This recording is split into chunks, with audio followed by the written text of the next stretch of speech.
Bismillahirrahmanirrahim. Assalamualaikum warahmatullahi wabarakatuh. Alhamdulillahi rabbil alamin. Wassalatu wassalamu ala rasulillahil karimil amin. Nabiyyina Muhammadin wa ala alihi wa sahbihi ajma'in wa ba'd. Faya ahbaballahi wa ahbaba rasulihi sallallahu alaihi wasallam. Usi nafsi wa iyyakum bitaqwallahi faqad fazal muttaqun. Fala tamutunna illa wa antum muslimun. فقال تعالى يا أيها الذين آمنوا اتقوا الله حق تقاته ولا تموتن إلا وأنتم مسلمون. Saudara-saudariku, semoga kita senantiasa dimuliakan, disehatkan dan dirahmati oleh Allah Subhanahu wa taala. Alhamdulillah, kita kembali diberikan kesempatan oleh Allah untuk beraktivitas sesuai dengan ajal yang telah Allah tetapkan.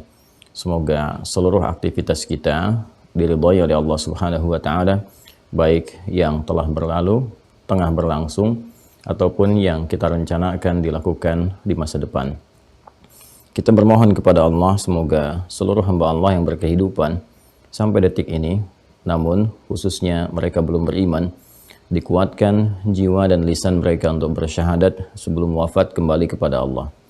Pun demikian dengan para pelaku maksiat, dan boleh jadi kita termasuk di antara mereka, diberikan kelembutan, kekuatan hidayah di dalam jiwa untuk mau bertobat dan memperbaiki alur kehidupan menjadi lebih baik, hayatan thayyibah, dan wafat dalam keadaan husnul khatimah insyaallah.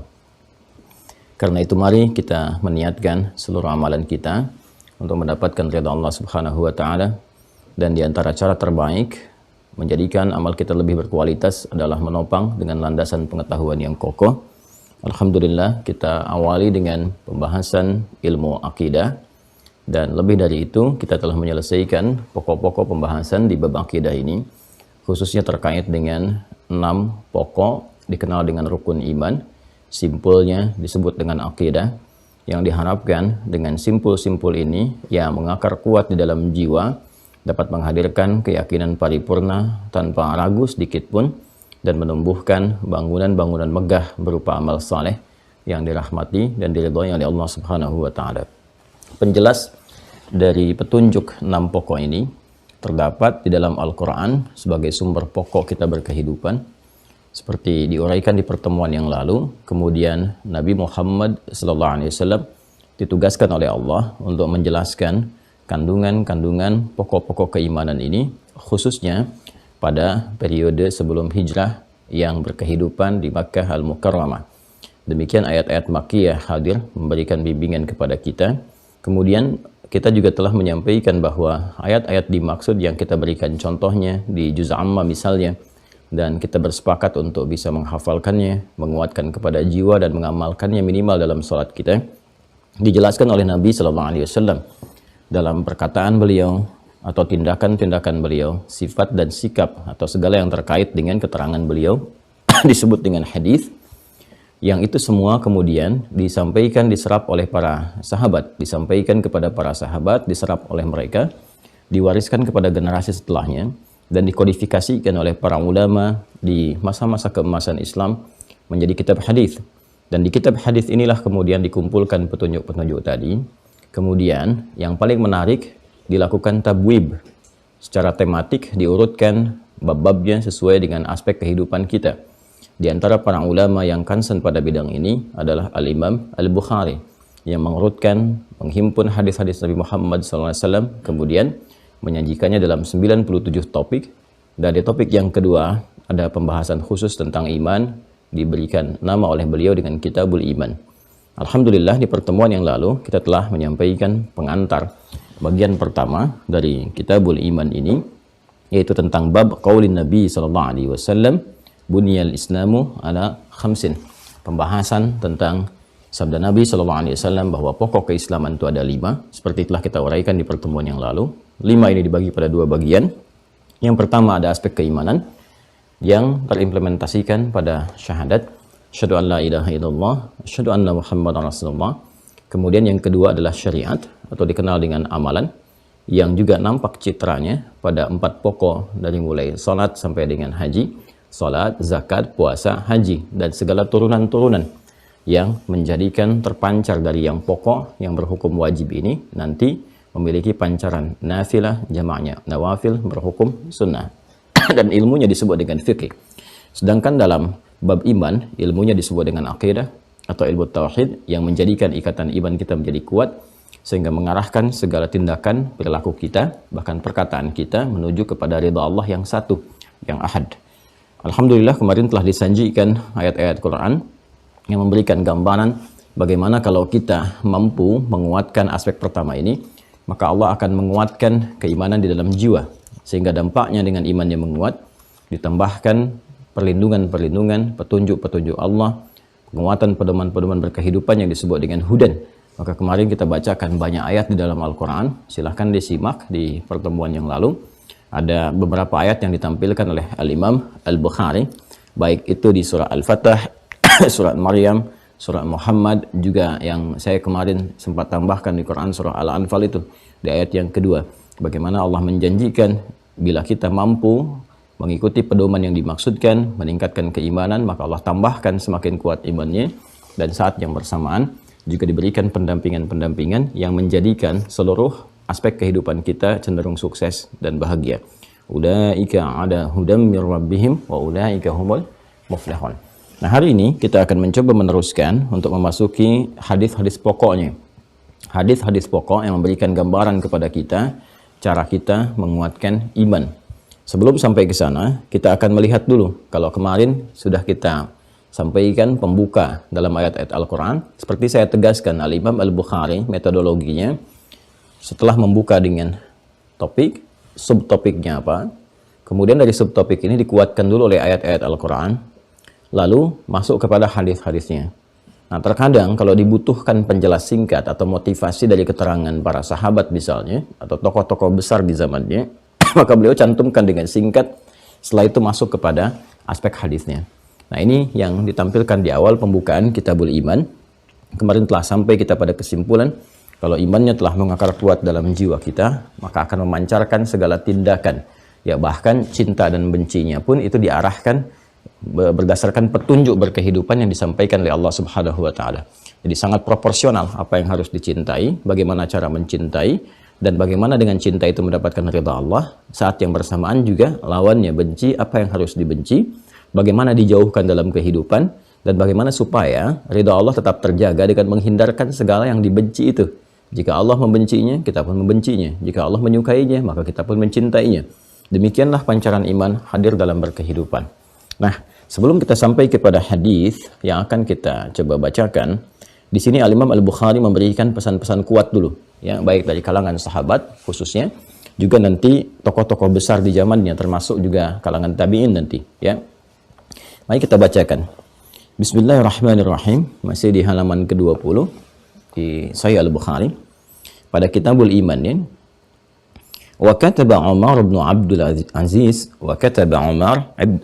العزيز dan Umar bin Abdul Aziz telah menulis ila Adi bin Adi, kepada seseorang bernama Adi bin Adi, ini kolega beliau. Jadi Umar bin Abdul Aziz ini sangat menarik, ya.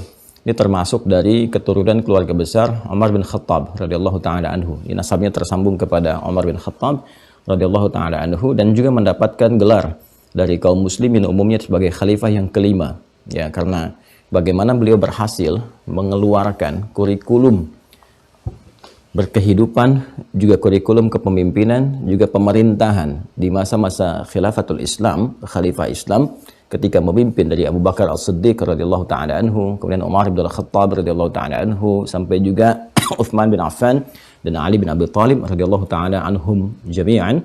Nah, itu perjalanan itu semua direkam menjadi sebuah kurikulum. Persis seperti Al-Imam Al-Bukhari merekam itu, mencitrakannya dan mengkodifikasikannya menjadi buku panduan untuk kita saat ini. Nah, dia ada kurikulum-kurikulum itu dibaca, dipelajari. Karena itu Umar bin Abdul Aziz ini terkenal sekali. Ya, terkenal sebagai ahli Quran, faqih juga, tahu fikih beliau. Ya, termasuk kalangan ulama Umar bin Abdul Aziz, sehingga dengan semua kepakihan beliau itu, yang faqih, ahli Quran juga mengerti. Jadi ketika ditempatkan dimanapun ahli Quran itu lebih cepat melakukan adaptasi. Penyesuaiannya sangat cepat sekali, penguasaan materinya juga sangat cepat, sehingga ketika beliau kemudian diamanahi menjadi khalifah pada saat itu, ya, pemimpin yang memimpin begitu besarnya ya negara Islam yang menjangkau lapisan-lapisan yang sangat luas ya. Ya, karena kurikulumnya sudah terbawa, diwariskan, tahu cara memimpin. Maka beliau memimpin dengan berkeadilan, ya, bagaimana dijaga harta kaum muslimin juga Masya Allah dikelola dengan baik. Sehingga sangat jarang didapati pada masa beliau rakyat yang tidak sejahtera. Menjangkau semua kalangan di setiap tempat gitu ya. Semua berhasil sampai ada ungkapan dia, saking sulitnya ditemukan di tempat-tempat yang dipimpin oleh orang-orang Islam itu di bawah kepemimpinan beliau, itu sulit didapatkan para mustahik, orang-orang yang berhak menerima zakat. Jadi di daerah ini hampir tidak ada, dipindah dia sampai didistribusikan ke wilayah-wilayah yang lebih luas lagi, saking sejahteranya. Nah, ternyata kepemimpinan beliau itu bukan sekedar memimpin biasa, tapi kepemimpinan yang didasarkan pada cahaya iman. Ini Al-Imam Al-Bukhari ingin memberikan pesan kepada kita bahwa insan beriman itu kalau imannya benar, dibawa ke profesi apapun pasti akan melahirkan kebaikan. Ini kan pemimpin besar. Ya, kalau kita sekarang misalnya negara Indonesia, cakupan di Indonesia dengan luas wilayah dan secara geografis juga bentangan-bentangan batasnya ada, terbatas wilayah Indonesia. Nanti tetangga-tetangganya misalnya yang Asia Tenggara, ada Malaysia, ada Brunei Darussalam, ada Filipina, ada Thailand, ya, dan seterusnya. Nah, sekarang kita lihat negara-negara agak melebar ke sana gitu kan, ke Timur Tengah ya. Taruhlah ada di Teluk misalnya ada Saudi Arabia, ada Qatar, ada Uni Emirat Arab dan sebagainya. Nah, ini yang sekarang jadi negara-negara itu dulu satu kesatuan di bawah Umar bin Khattab. Bahkan kalau kita juga mau geser sedikit, nanti kalau kita mau teruskan gitu kan, diurutkan itu Afrika Utara pun bahkan Yaman gitu ya, sampai ke Yaman, sampai ke Afrika Utara, ke Syam, itu satu kesatuan, satu wilayah besar. Di Afrika Utara itu dari mulai Mesir, Libya, Tunisia, itu kan, Maroko, Aljazair, sampai nyebrang sedikit ke Sisilia itu, terus ke Siberia, ke sebelah sananya yang sekarang jadi Spanyol, ya Spanyol, Portugal gitu kan. Kemudian Sisilia dekat yang ke Italia itu masuk wilayah. Ya, waktu itu di gubernurnya Musa bin Nusair, panglima yang paling terkenalnya Tariq bin Ziyad di wilayah Afrika Utara itu. Jadi Afrika Utara itu dulu provinsi, teman-teman sekalian. Provinsi. Gubernurnya Musa bin Nusair. Waktu kedatangan utusan dari Andalusia di tempo dulu yang meminta bantuan itu kan awalnya Suaka, kemudian minta bantuan dari kekejaman Raja Rodrik pada saat itu, diutuslah seorang panglima yang sangat fenomenal dikenal dengan Tariq bin Ziyad. Ya, kemudian Tariq bin Ziyad ini diutus ke sana membawa 10.000 pasukan untuk membantu Fatah kan. Ya, jadi bukan ingin mengekspansi, tapi atas permintaan rakyat Andalusia dibantu ketika mereka sudah dibebaskan, mau pulang lagi selesai gitu kan. Tapi mereka minta dibantu, ya disibghah, kemudian dikembangkan, dibawa kemudian pangan-pangan dari negeri Islam itu ke sana. Ya, termasuk apa yang dikenal dengan alfalfa sekarang itu. Ya, qodba, pakan-pakan ternak, sehingga ternak-ternak Andalusia itu kudanya dan sebagainya itu bagus-bagus kualitasnya. Sampai sekarang terkenal kan kuda Spanyol itu. Itu pakannya dulu dari masa-masa keemasan Islam. Ya, dibangun sampai jadi peradaban dan sebagainya, ya kan, sampai kurang lebih 7 abad ya, 700 tahun. Ya, jadi di situ banyak sampai sekarang masih terlihat jejak-jejak kemegahan-kemegahan pada masa itu. Nah, ini Anda bisa bayangkan ya, dengan cakupan yang sangat luas yang dikelola, diperintah oleh seorang pemimpin besar muslim. Nah, kita masuk ke masanya yang dituliskan oleh Al-Bukhari, itu Umar bin Abdul Aziz, bagaimana beliau mengelola, itu terkenal sekali.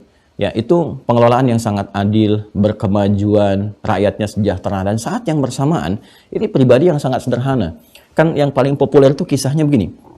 Saat beliau sedang ada di istana, ini kan sedang mengerjakan tugas, datang kan saudaranya, ingin bicara. Terus bicaranya ditanya dulu, ini masalah pribadi atau kenegaraan? Kata saudaranya pribadi. Ketika bicara pribadi, dimatikan lampunya gitu. Ya, ditiup lilinnya, dimatikan. Dia heran bertanya, ya kenapa engkau sampai matikan sehingga tidak ada cahaya kita kan untuk berkomunikasi? Nah, apa yang terjadi? Maka kata Umar bin Abdul Aziz, saat engkau tadi ya kan, datang ingin mengadu, masih diduga ini masalah urusan negara. Artinya negara itu ya rakyat butuh sesuatu kan. Kemudian khalifah merespon itu semua. Tapi ketika engkau nyampaikan ternyata maksudmu urusan pribadi, ini kan fasilitas negara. Lampu ini fasilitas negara katanya, cahaya fasilitas negara. Hanya saya ada di rumah dinas sekarang ini, yang rumah dinas ini dibayar oleh apa? Oleh zakatnya rakyat. Ya, jizyahnya dari rakyat, ya pajaknya dari rakyat lah kalau bahasa kita sekarang. Jadi nggak boleh hanya difungsikan itu kecuali untuk urusan-urusan dinas saja, negara saja. Jadi nggak boleh pakai fasilitas negara. Sampai lampu itu, bayangkan. Matikan dulu supaya kita bisa ngobrol urusan pribadi. Nah, itu semua sikap seperti itu dan sifat-sifat mulia itu ternyata dasarnya apa? Ditempatkan oleh Al-Imam Al-Bukhari di tempat Kitabul Iman. Dasarnya iman. Jadi iman itu ternyata semakin melambungkan ya jabatan seseorang, bukan sekedar citranya secara material, secara fisikal, tapi juga aura-aura kemuliaannya sampai dikenang di masa-masa yang akan datang. Jadi pemimpin beriman itu walaupun jasadnya sudah dikuburkan, tapi Masya Allah gitu, citranya masih abadi. Aura kebaikannya, kisah-kisah inspiratifnya sampai sekarang sudah berapa abad lewat masanya Umar bin Abdul Aziz sampai dengan saat ini. Apalagi kalau ditarik lagi ke belakang, ya siapa yang nggak kenal dengan sirahnya, kisah-kisahnya Ali bin Abi Thalib, Uthman bin Affan, Umar bin Khattab, Abu Bakar As-Siddiq dan sebagainya. Itu sangat luar biasa. Ya karena itu seharusnya semua orang-orang yang telah menyatakan dirinya berislam, beriman, menguatkan kembali imannya sehingga dibawa kemanapun itu jadi maslahat. Jadi pemimpin-pemimpin yang hebat, pemimpin yang tangguh, gitu kan? Jadi ulama-ulama yang nggak tanggung, ilmunya luas, bijak, bagus, ya. Jadi apalagi misalnya dibawa kemanapun, jadi panglima luar biasa. Nabi itu punya 12.000 sahabat. Dari 12.000 itu ada 38 panglima. Kekuatan satu panglimanya itu bisa mengalahkan Romawi dan Persia. Ya, itu imperium besar, kerajaan Persia luar biasa, imperium Romawi, ya sampai sekarang jejaknya masih terlihat. Ya kalau sekarang misalnya kita citrakan seperti Amerika dan Tiongkok misalnya gitu kan. Nah, itu satu panglima itu udah bisa menaklukkan itu semua. Satu loh. Dan stoknya ada 38. Itu baru era-era di awal-awal pasca kenabian itu. Itu luar biasa. Ada Khalid bin Walid dan dan seterusnya. Jadi itu yang terekam dalam sejarah. Nah, saya ingin katakan bahwa bagaimana pentingnya dan jeniusnya Al-Imam Al-Bukhari itu memberikan contoh-contoh. Ini loh ayat-ayat yang saya tampilkan dalam Imam Al-Bukhari. Janji Allah nih, kalau seorang beriman, kan, maka akan dikuatkan oleh Allah, ditolong oleh Allah, diberikan petunjuk, pedoman berkehidupan sesuai dengan passionnya masing-masing. Ya, sesuai dengan profesinya, aktivitasnya, jadi apapun dia. Jadi arsitek yang hebat, insinyur yang hebat, ahli pertanian yang handal, dokter juga nggak nanggung, karya-karyanya dahsyat, kan? Dan terjaga keikhlasan, kemuliaan, sederhana, tawadhu, baik, wafat ya wafat juga gitu. Tapi meninggalkan satu citra yang sangat luar biasa. Ya.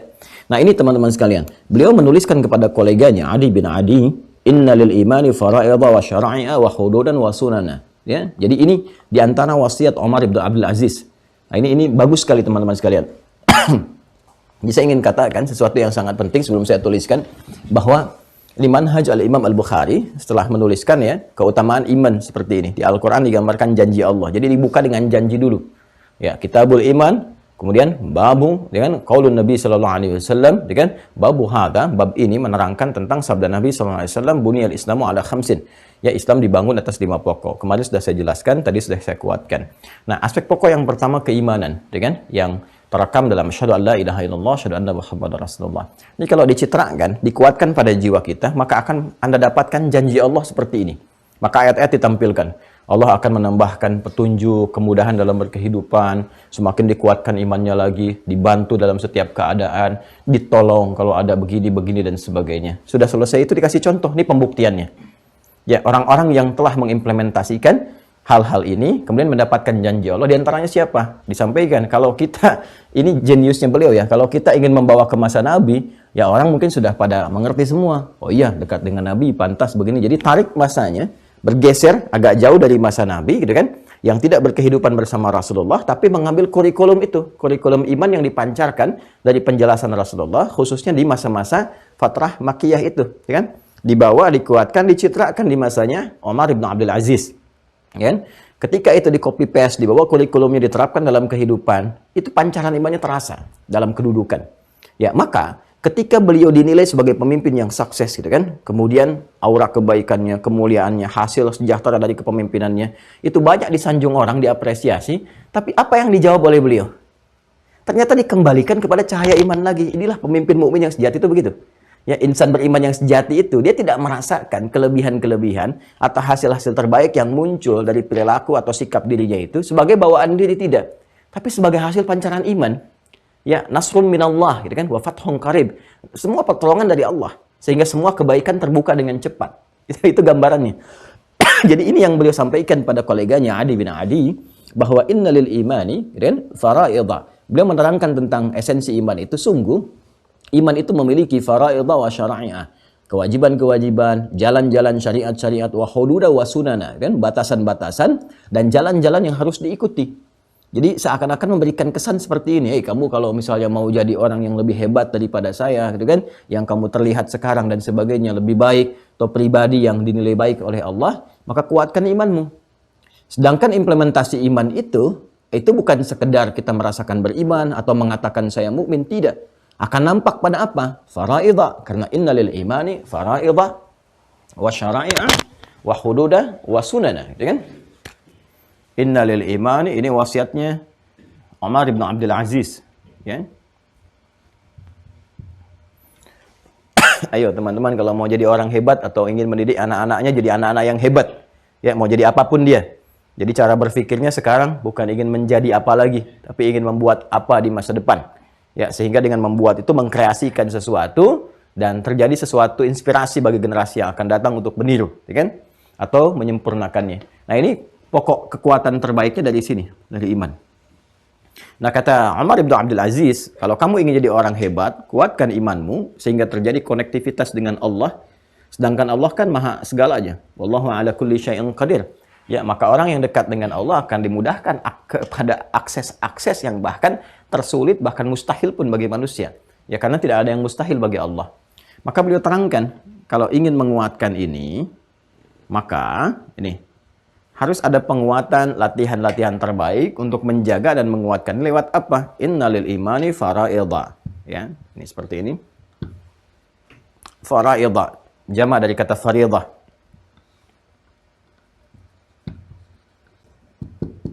Kan? Yang juga senafas dengan kewajiban-kewajiban. Ya. Sudah, kemudian wasyara'i'a. Ya, syara'i'a. Jamak dari kata syariat. Ya. Kemudian wahududa, batasan-batasan. Ya kan? Kemudian wasunana, jalan-jalan yang harus diikuti. Jamak dari kata sunnah. Ya kan? Nah, innalil imani faraidha, ada kewajiban-kewajiban, syara'i'a, ibadah-ibadah yang harus dilatih, gitu kan? Kemudian hududa, batas-batas yang harus dijaga. Kalau sudah hudud berarti larangan-larangan, kan? Ya. Kalau ini sudah kekewajiban, ini sifatnya keibadah, gitu kan? Kalau ini sunana, sunnah-sunnah yang diikuti, ya, jalan kehidupan yang diikuti. Ini sudah masuk jalan hidup Nabi, ya, tapak, jejak tapak yang diikuti. Jadi, kalau kita mau menguatkan iman kita ini, secara bahasa singkatnya, ayo kewajiban-kewajiban yang telah Allah tetapkan itu jaga betul. Ya, sempurnakan dengan baik. Kemudian syariat-syariat ibadah-ibadah tingkatkan. Dari mulai yang fardu ke yang sunnah. Kan terkenal sekali. Umar bin Abdul Aziz, ya, bagaimana ibadahnya, bagaimana sholat tahajudnya, bagaimana puasanya, bagaimana kedekatannya dengan Al-Quran. Itu ahli Quran loh beliau itu. Ahli Quran. Ya, penggaliannya terhadap Quran, ya, hafalannya dan sebagainya. Nah, itu tingkatkan dulu. Kalau ini ditingkatkan, nanti akan ada pancaran kuat di cahaya iman. Karena itu ketika Allah menyebutkan ciri mukmin sejati di Quran surah 8, Al-Anfal itu, di ayat yang kedua, ya, menggunakan adatul hasri, huruf pembatas, innama. Untuk memberikan sebuah batas yang kuat tentang ciri insan beriman yang sejati. Innamal mu'minuna alladzina idza dzukirallahu wajilat qulubuhum, kan? Wa idza tuliyat 'alaihim ayatuhu zadatuhum imana wa 'ala rabbihim yatawakkalun. Tuh. Sungguh ciri insan beriman yang sejati itu kalau diperdengarkan nama Allah ada getaran dalam hatinya. Jadi jangankan mengerjakan ibadah nih. Baru dengar panggilannya aja sudah memberikan jejak kepada jiwanya. Allahu akbar, Allahu akbar. Boom. Ada menghunjam kepada jiwa. Ya Allah sudah dipanggil, kan? Astagfirullahaladzim, kan bangunnya kok pas azan, kan? Nah, ada sesuatu jejak yang sangat kuat kepada jiwa, ya? Atau dia sudah mempersiapkan, sudah tahajud, istighfar, ya, terus dalam zikirnya tiba-tiba azan, Allahu akbar, kesannya beda ke jiwanya. Kesannya beda, ya, ada sesuatu yang sangat meresap ke dalam jiwanya dan dahsyatnya wa idza tuliyat 'alaihim ayatuhu, jika dibacakan kepadanya. Jadi jangankan dia yang baca, dengar ayat Quran saja, dah lain. Ya, apa yang terjadi? Zadathum imana, bertambah kuat keimanannya. Ya, bertambah kuat, tambah lagi. Semakin yakin dengan petunjuk-petunjuk Allah, kan? yakin dengan hukum-hukum Allah, yakin dengan janji Allah, dengan semua simpul-simpul 6 itu semakin menguat pada jiwanya. Itu baru dengar Quran. Ini kalau Anda mau mengecek, coba buka murattal gitu kan, murattalnya didengarkan dan seterusnya, atau kadang-kadang terdengar oleh kita kan. Nah itu akan berbeda gitu. Zadathum imana, bertambah keimanannya, dan ciri khasnya kalau sudah bertambah, wa ala rabbihim yatawakkalun, konektivitasnya dengan Allah itu semakin menguat. Jadi tingkatannya begini. Kalau dibacakan kan ada juga kita getaran kan ke hati. Nah itu bergantung nanti kekuatan sinyalnya, bergantung kepada latihan-latihan kita tuh. Ada yang cuma bergetar, ada yang menangis, ada yang neteskan air mata, gitu kan. Nah tingkat tertingginya, konektivitas kepada Allah semakin menguat. Ya, kalau sudah menguat, maka ridha dengan apa yang Allah tetapkan, menjalani berkehidupan dengan apa yang telah Allah tunjukkan dan sebagainya. Nah ini gambarannya. Nah, kalau itu kita bisa sempurnakan, maka kata Umar bin Abdul Aziz, "Faman istakmalaha istakmalal iman." Siapa yang bisa menyempurnakan semua itu, menjaga hukum-hukum Allah, gitu kan? Kemudian menunaikan kewajibannya, syariat-syariat dalam Islam, wa hududah, menjaga semua batas-batas yang dilarang. Ya, latihan-latihan. Pekan ini latihan menjaga pandangan, palingkan dari yang tidak benar, latihan menjaga lisan. Jangan berkata yang tidak tepat, itu kan? Latihan dari menjaga telinga, ya, supaya tidak mendengar hal-hal yang dilarang. Demikian. Coba deh kalau misalnya ingin mencoba ini, sebulan aja bagi 4. Kita latih pandangan, pendengaran, telinga, dan pikiran. Di kepala dulu ya. Ya, sepekan pertama berlatih untuk berpikir positif. Positif aja terhadap segala sesuatu. Ya, dan positif ini kan proporsional sifatnya. Jadi jangan sampai Anda naik bis, misalnya kan naik bis, tiba-tiba ada orang tangannya udah bertato gini, ya, terus kerjasama sama temannya masukin tangan ke dompet seseorang misalnya. Nah, itu udah pasti pencuri ya. Positif thinkingnya bukan positif aja, barangkali dia ingin mengembalikan sesuatu, bukan, itu maling, itu pencuri. Gitu. Nah, jadi sifat proporsional yang ada juga. Nah, ini hal yang sangat umum. Ya, kalau misalnya gelap, hujan, positif thinking kepada Allah, boleh jadi Allah ingin mengatur dan menyeimbangkan cuaca supaya lebih baik, gitu kan? Kalau ada masalah dalam berkehidupan, boleh jadi Allah berikan suatu hikmah besar supaya ada hikmah-hikmah yang baik begini-begini. Itu yang dimaksudkan. Jaga sepekan untuk pikiran kita. Pekan berikutnya pandangan, jaga aja pokoknya, ya, lihat. Jadi kalau ada gambar-gambar yang kurang bagus, yang tidak tepat, dan menurut pandangan Islam, palingkan dan seterusnya. Coba jaga. Ya, sampai kemudian lisan, sampai telinga. Coba lihat apa yang terjadi setelah sebulan. Nggak percaya silakan. Apa yang terjadi setelah sebulan? Pasti akan terjadi perubahan perilaku. Ya, dan citra iman akan tampak. Begitu citra iman itu tampak, maka yang terjadi pribadi-pribadi yang Masya Allah itu. Ya, tampilan akhlaknya, bicaranya, pandangannya, pendengarannya, ya, tuturnya menjadi semakin bijak. Itu otomatis. Ya, karena itu dalam Islam, itu nggak ada konsepsi yang jelek gitu. Semuanya pasti akan mengarah pada kebaikan. Ya, sepanjang apa? Sepanjang jadi muslim. Muslim itu kemarin kita bahas, ya, patuh, tunduk, baik dan sebagainya. Karena itu Umar ibn Abdul Aziz mengatakan faman istakmalaha, ya kan? Istakmalal iman. Siapa yang bisa menyempurnakan semua itu akan merasakan kesempurnaan iman. Dan kalau sudah imannya sempurna, mendapatkan halawatul iman. Kalau sudah halawatul iman, terhubung dengan Allahnya sangat luar biasa, kemudian merasakan pancaran kemuliaannya. Maka jadi insan yang paripurna. Ya, coba latihan ya. Sepekan ini coba. Sepekan untuk pikiran dulu. Nanti ada perubahan dalam berkehidupan. Di rumah tangga bawaannya akan enak. Pekerjaan cenderung lebih tentram gitu. Baru latihan ini aja. Latihan pikiran aja. Ya. Dan seterusnya. Kan kalau kita lihat di Quran surah 49, Al-Hujurat dari ayat 11 ya, sampai ayat 12-nya aja. Di situ lengkap kalau mau pengen latihan. Dari mulai lisan, pikiran, ya, sampai ke pendengaran, ya, sampai ke pandangan. Dari ya ayyuhalladzina amanu la yasraqu qaumin qaum, terus ya sampai nanti la yaghtab ba'dukum ba'du, sampai inna ba'dadh dhanni itsm dan seterusnya. Teruskan. Wa man lam yastakmilha lam yastakmilil iman. Siapa yang tidak menjaga ini dengan baik, maka kondisi imannya juga akan sempurna. Ya, silahkan kalau nggak percaya ya, kita bisa cek. Tapi ini nggak usah dipraktikkan. Kita bisa cek aja. Orang-orang yang nggak sholatnya nggak sempurna, ya, subuhnya misalnya kan, dilambat-lambatin, atau misalnya mohon maaf sekali, bahkan nggak sholat, ya, lompat-lompat sholatnya, kalau bahasa Rusianya, belang betong ya?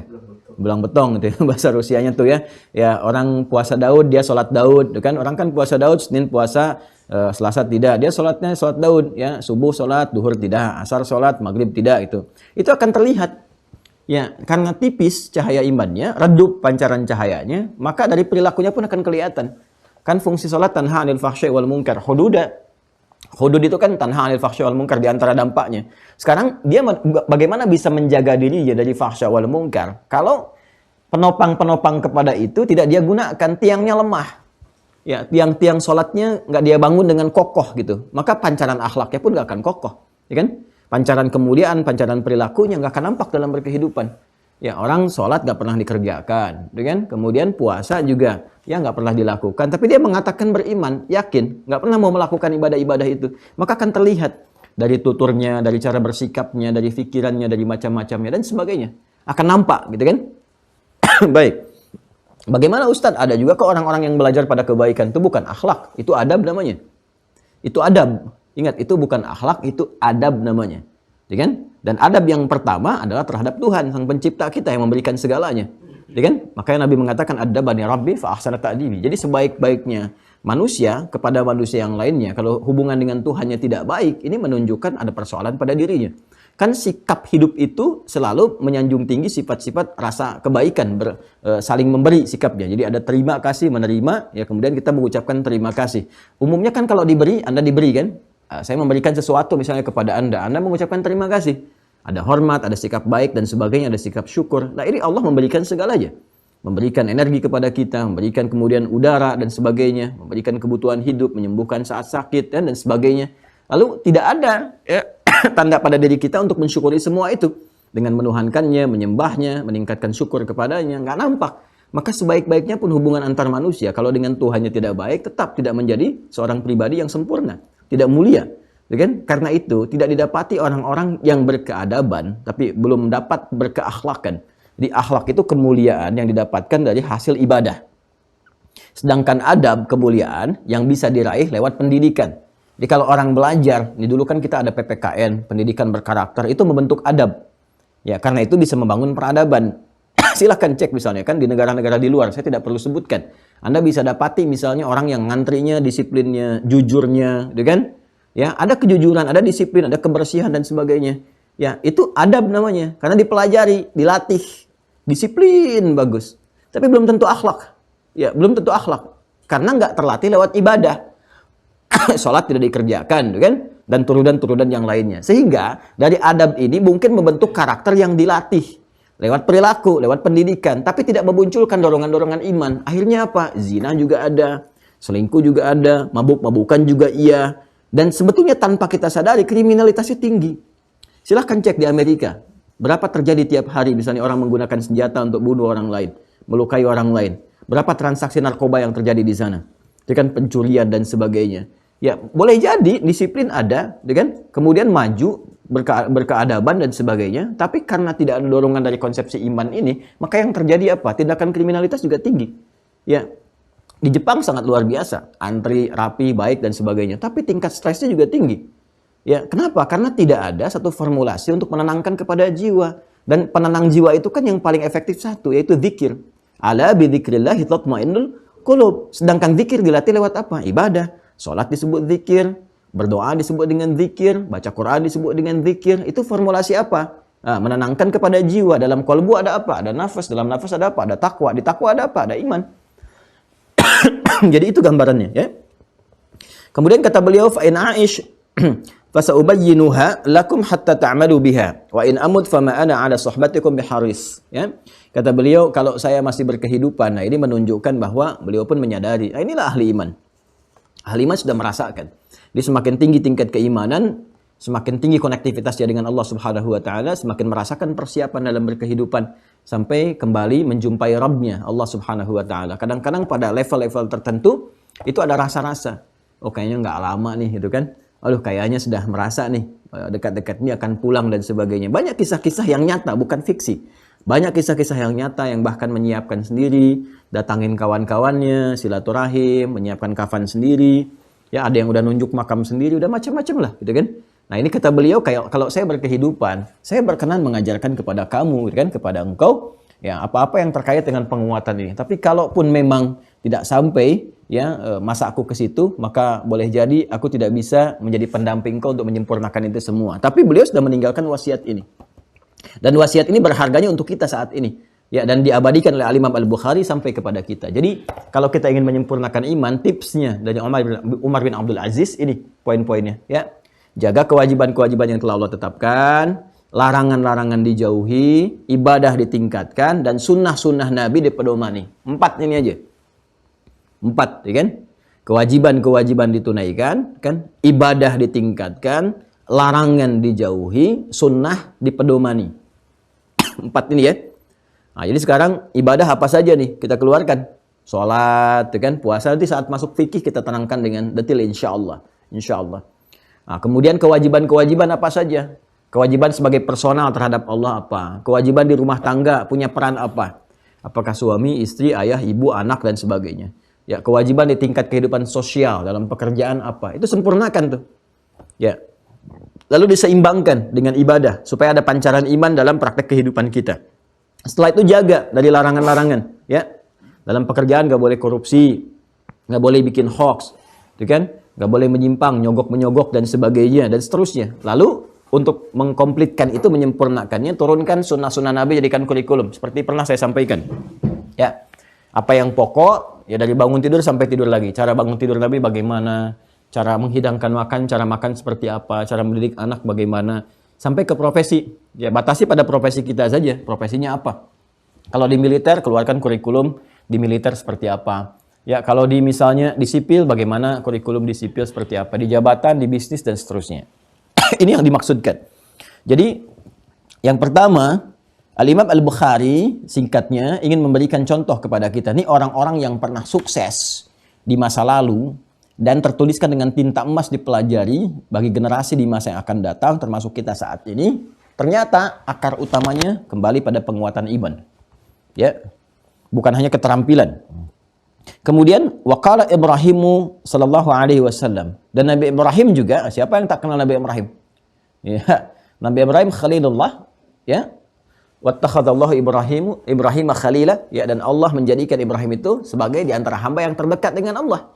Ya, terdekat dengan Allah, sangat dekat, sangat luar biasa, sangat dimuliakan. Saking dekatnya, keturunan-keturunannya banyak jadi nabi, banyak jadi rasul.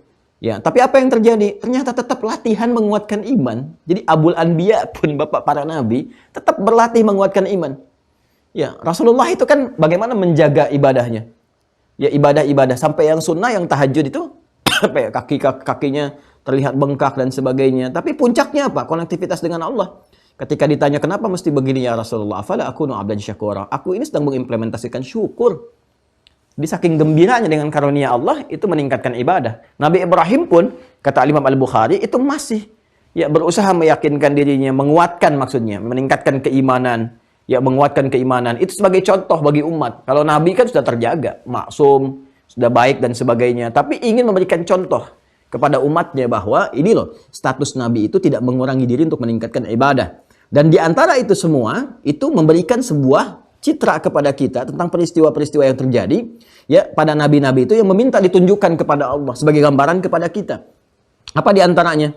Ini ada di Quran surah kedua Al-Baqarah di ayat 260. Di kitab ini ada salah tulis ya, bukan ayat 77 nih, ayat 260. Yang punya kitab ini jilid pertama halaman 20. Ini dituliskan Al-Baqarah ayat 77, bukan 77 ya. Tapi yang tepat 260, paling kiri sebelah atas di mushaf standar. Wa idh qala Ibrahimu rabbi arini kaifa tuhyil mauta qala awalam tu'min qala bala walakin liyatma'inna qalbi. Ya, di sini dituliskan wa qala Ibrahimu sallallahu alaihi wasallam walakin liyatma'inna qalbi. Ya kan? Ada ayatnya wa idh qala Ibrahimu rabbi arini kaifa tuhyil mauta, dan pelajarilah, ingatlah, pelajari, dan artinya apa yang tadi saya sampaikan, ya. Artinya apa? Kepada kita sebetulnya citranya. Bukan karena Ibrahim, ya karena Ibrahim alaihissalam sudah nabi, sudah rasul, sudah mulia, maksum, terjaga, ya kan? Dan tetap meningkatkan ibadahnya kepada Allah. Tapi dalam peristiwa-peristiwa tertentu, dialog antara nabi dan rasul dengan Allah Subhanahu wa taala itu memberikan kesan dan pesan kepada kita umatnya untuk belajar meningkatkan iman. Makanya kalimatnya menggunakan id, dan ingatlah, ingat, pelajari, pahami ya. Ketika Ibrahim alaihissalam bermohon kepada Allah untuk menunjukkan, qala rabbi arini kaifa tuhyil mauta, ya. Wa idz qala Ibrahim rabbi arini kaifa tuhyil mauta, beliau mengatakan, ya Allah, mohon tunjukkan kepadaku bagaimana cara engkau menghidupkan yang mati. Ya, membangkitkan, menghidupkan yang mati. Qala awalam tu'min, Nah, dikonfirmasi ya oleh Allah. Allah Maha mengetahui, sebelum dijawab sudah tahu, tapi supaya nampak di lisan Nabi Ibrahim untuk menjadi penjelas, saksi ya bahwa ini keluar di lisannya, ya supaya tidak ada tuduhan-tuduhan atau dugaan kepada Allah, supaya keluar langsung kalimat kita baca. Qala awalam tu'min? Ibrahim, apa belum yakin? Ya, belum kuat keimananmu, keyakinanmu. Qala bala, tidak ya Allah, aku sudah yakin, kuat betul, ya yakin seutuhnya. Ini konfirmasi bahwa semua nabi rasul itu terjaga, maksum, tingkat keimanannya tinggi kepada Allah Subhanahu wa taala. Ya, tapi ada contoh kepada kita. Apa? Walakin liyatma'inna qalbi. Kadang-kadang ditunjukkan kuasa Allah itu untuk memberikan ketentraman kepada jiwa. Ya, sehingga jiwa semakin lapang, semakin mudah menerima kemuliaan-kemuliaan. Karena itulah ini konsepsi semacam ini kadang Allah tampakkan dalam kehidupan kita lewat musibah. Udah minta sana sini nggak ada yang tolong, tiba-tiba ke masjid sholat 2 rakaat, begitu selesai sholat datang orang ngasih solusi dengan izin Allah, ditampakkan oleh Allah. Oh, ternyata solusinya semua kembali kepada Allah, itu kan? Ternyata ketika puasa berdoa datang jawaban itu, ya kan? Ada orang berusaha sana sini, ya terus pengen haji ngumpul-ngumpulkan nggak dapat, ya tiba-tiba dia ya sudahlah hasil mulung disetorkan untuk kurban disampaikan. Hasilnya menggugah, viral kisahnya, kemudian tiba-tiba dapat ONH plus dan sebagainya. Ada banyak sekali peristiwa-peristiwa yang puncaknya ternyata kembali ya saat kita mendekat kepada Allah Subhanahu wa taala. Saat sakit, saat macam-macam dan sebagainya, sehingga timbul kelapangan. Ya, kata Nabi Ibrahim, ada kesan orang-orang yang belum lapang jiwanya, belum menerima karena persoalan-persoalan tertentu. Puncaknya hubungan dia dengan Allah. Ya, di kisah ini kan jadi inspirasi. Apa inspirasi yang memberikan ketenangan itu? Seakan beliau sudah ada bacaan-bacaan yang diberikan petunjuk oleh Allah Subhanahu wa taala bahwa baik di masa Nabi Ibrahim ada yang tidak menuhankan Allah Subhanahu wa taala padahal dia nggak bisa menghidupkan, nggak bisa mematikan. Kan kisah 260 ini, ayat 260 ini terkorelasi dengan ayat 258. Coba lihat diskusi Nabi Ibrahim dengan Raja Namrud, ayat 258 paling kanan di pertengahan. Antara 257 dengan 259, 258. Alam tara ila alladhi hajja Ibrahim fi rabbih an atahu Allahul mulka idh qala. Ada ayatnya? Idh qala Ibrahim rabbi alladhi yuhyi wa yumit qala ana uhyi wa umit. Jadi satu kali ada dialog dengan Raja Namrud itu yang sombongnya luar biasa, yang dengan kesombongannya Allah wafatkan dengan nyamuk saja gitu kan. Ketika terjadi dialog, Nabi Ibrahim mengajak, kembali kepada Allah. Dialah Allah Tuhan yang hak. Karena Namrud ini ngaku Tuhan. Ya, 2 yang terakam di muka bumi ngaku Tuhan. Yang satu orang Babilonia di Irak kekinian, ya kan? Irak kan dulu bukan wilayah Arab, wilayah Persia ke sebelah sana. Tetangganya Iran, ya kan? Kemudian yang kedua, yang dari Afrika Utara, Firaun, yang Mesir sekarang, gitu kan? Di negerinya. Nah, ini Namrud mengaku Tuhan. Dalam dialognya dia berkata, aku juga bisa, ya, aku Tuhan ini, bisa sifat-sifat ketuhanan aku miliki. Dan kata Ibrahim alaihissalam, dia menghidupkan, mematikan. Kata Namrud, aku pun bisa menghidupkan, mematikan. Qala ana uhyi wa umit. Ya, seperti saya pernah sampaikan, 2 orang dipanggil prajuritnya, yang satu ditebas dengan pedang, kan? Ya, sampai dia meninggal, yang satu dibiarkan hidup. Dia katakan, nih, aku menghidupkan, mematikan. Yang ini aku biarkan hidup, yang ini aku matikan. Maka Nabi Ibrahim mengatakan setelah itu, ya, fa innallaha ya'ti bisyamsi minal masyriq fa'ti biha minal maghrib. Ya, kalau begitu coba Allah bisa mengatur, kata Nabi Ibrahim. Ya, bagaimana terbit terbenamnya matahari, menerbitkan di timur, kemudian menenggelamkan di barat. Ya, terbenam di barat, terbit di timur. Kalau kamu memang Tuhan, coba tukarkan posisinya. Terbitkan di barat, kemudian terbenamkan di timur. Fabuhital ladzi kafar, maka terdiam dia, tak bisa menjawab karena memang ada fitrah kemanusiaan bukan ketuhanan. Bungkam pada saat itu, selesai. Ya, dialog itu selesai, ditinggalkan, terjadilah yang terjadi. Nah, di sini ada rasa penasaran Nabi Ibrahim. Ya, memohon kepada Allah ditunjukkan, ya Allah, Engkau kan Tuhan yang paling hak. Enggak seperti klaimnya Namrud itu. Dia menghidupkan, mematikan, seenaknya saja berbuat sesuatu yang tidak pantas. Itu kan, berbuat kriminal dan sebagainya. Tunjukkan ya Allah dengan kuasamu. Bagaimana Tuhan yang sesungguhnya menghidupkan, mematikan. Tuhan yang sesungguhnya.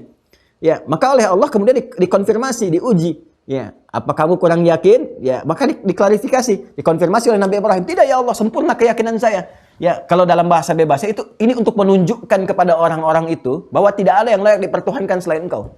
Jadi kalau ada yang menuhankan makhluk lagi, menuhankan manusia dengan segala sifatnya atau manusia yang ngaku Tuhan, maka peristiwa ini bisa menjadi dalil untuk mereka. Itu maksudnya. Jadi kalau nanti ada yang menuhankan manusia dari proses bagaimanapun, ini bisa dijadikan sebagai dalil. Maka oleh Allah diperintahkan, qala fakhudh arba'atan minat tayr. Ya, kemudian ambil 4 ekor burung. Kemudian setelah itu apa yang terjadi? Dipotong-potong. Ya, kemudian disimpan di setiap bukit potongan-potongannya itu.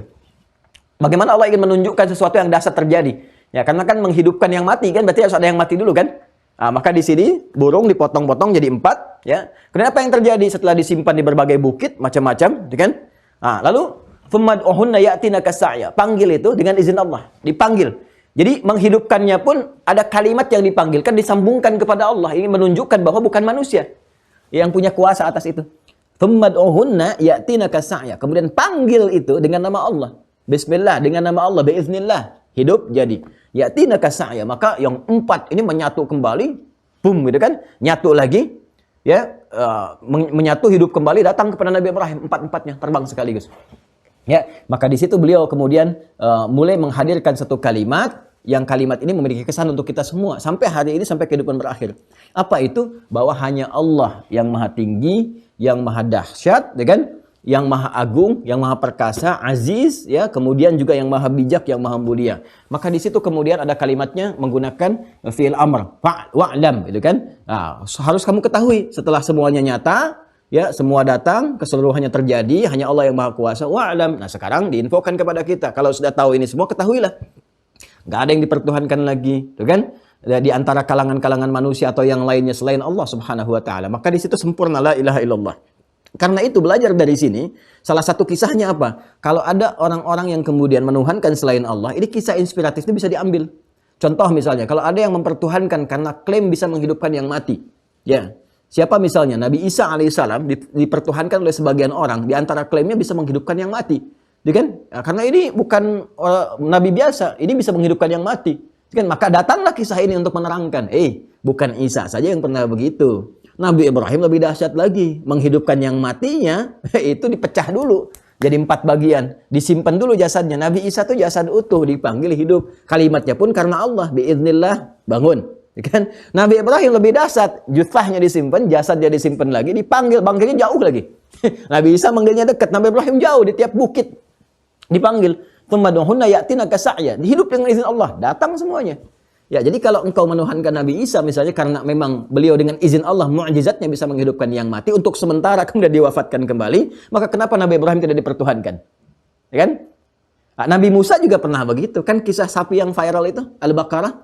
Ya, satu-satunya sapi yang paling viral 2000 tahun sebelum masa Nabi, sekarang sudah 1500 tahun, berarti 3500 tahun sampai sekarang dikenal.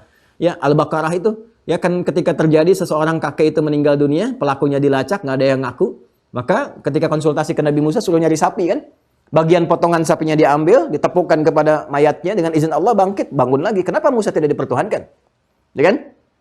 Kalau kemudian lahir dari ibu tanpa ayah, ya ada yang lebih dahsyat lagi, nggak ada ibu, nggak ada ayah, Nabi Adam. Ya kenapa Adam nggak dipertuhankan? Karena itu kemudian di Ali Imran ditegaskan, Inna mathala Isa kamathali Adam.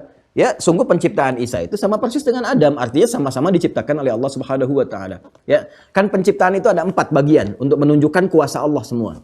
Ya, ini jarang ilmu ini didapatkan. Tapi kalau kita gali Quran, kita akan tahu keindahan, kedahsyatan Allah mencipta. Untuk menunjukkan bahwa semua bagi Allah mungkin terjadi, nggak ada yang tidak mungkin. Ya, jadi ada 4 jenis penciptaan untuk manusia. Yang pertama yang paling standar, ada ayah dan ibu. Ya, jelas ya? Ada ayah, ada ibu, jelas. Terlahir keturunan anak. Yang kedua, Allah berkehendak. Ada ibu, nggak ada ayah.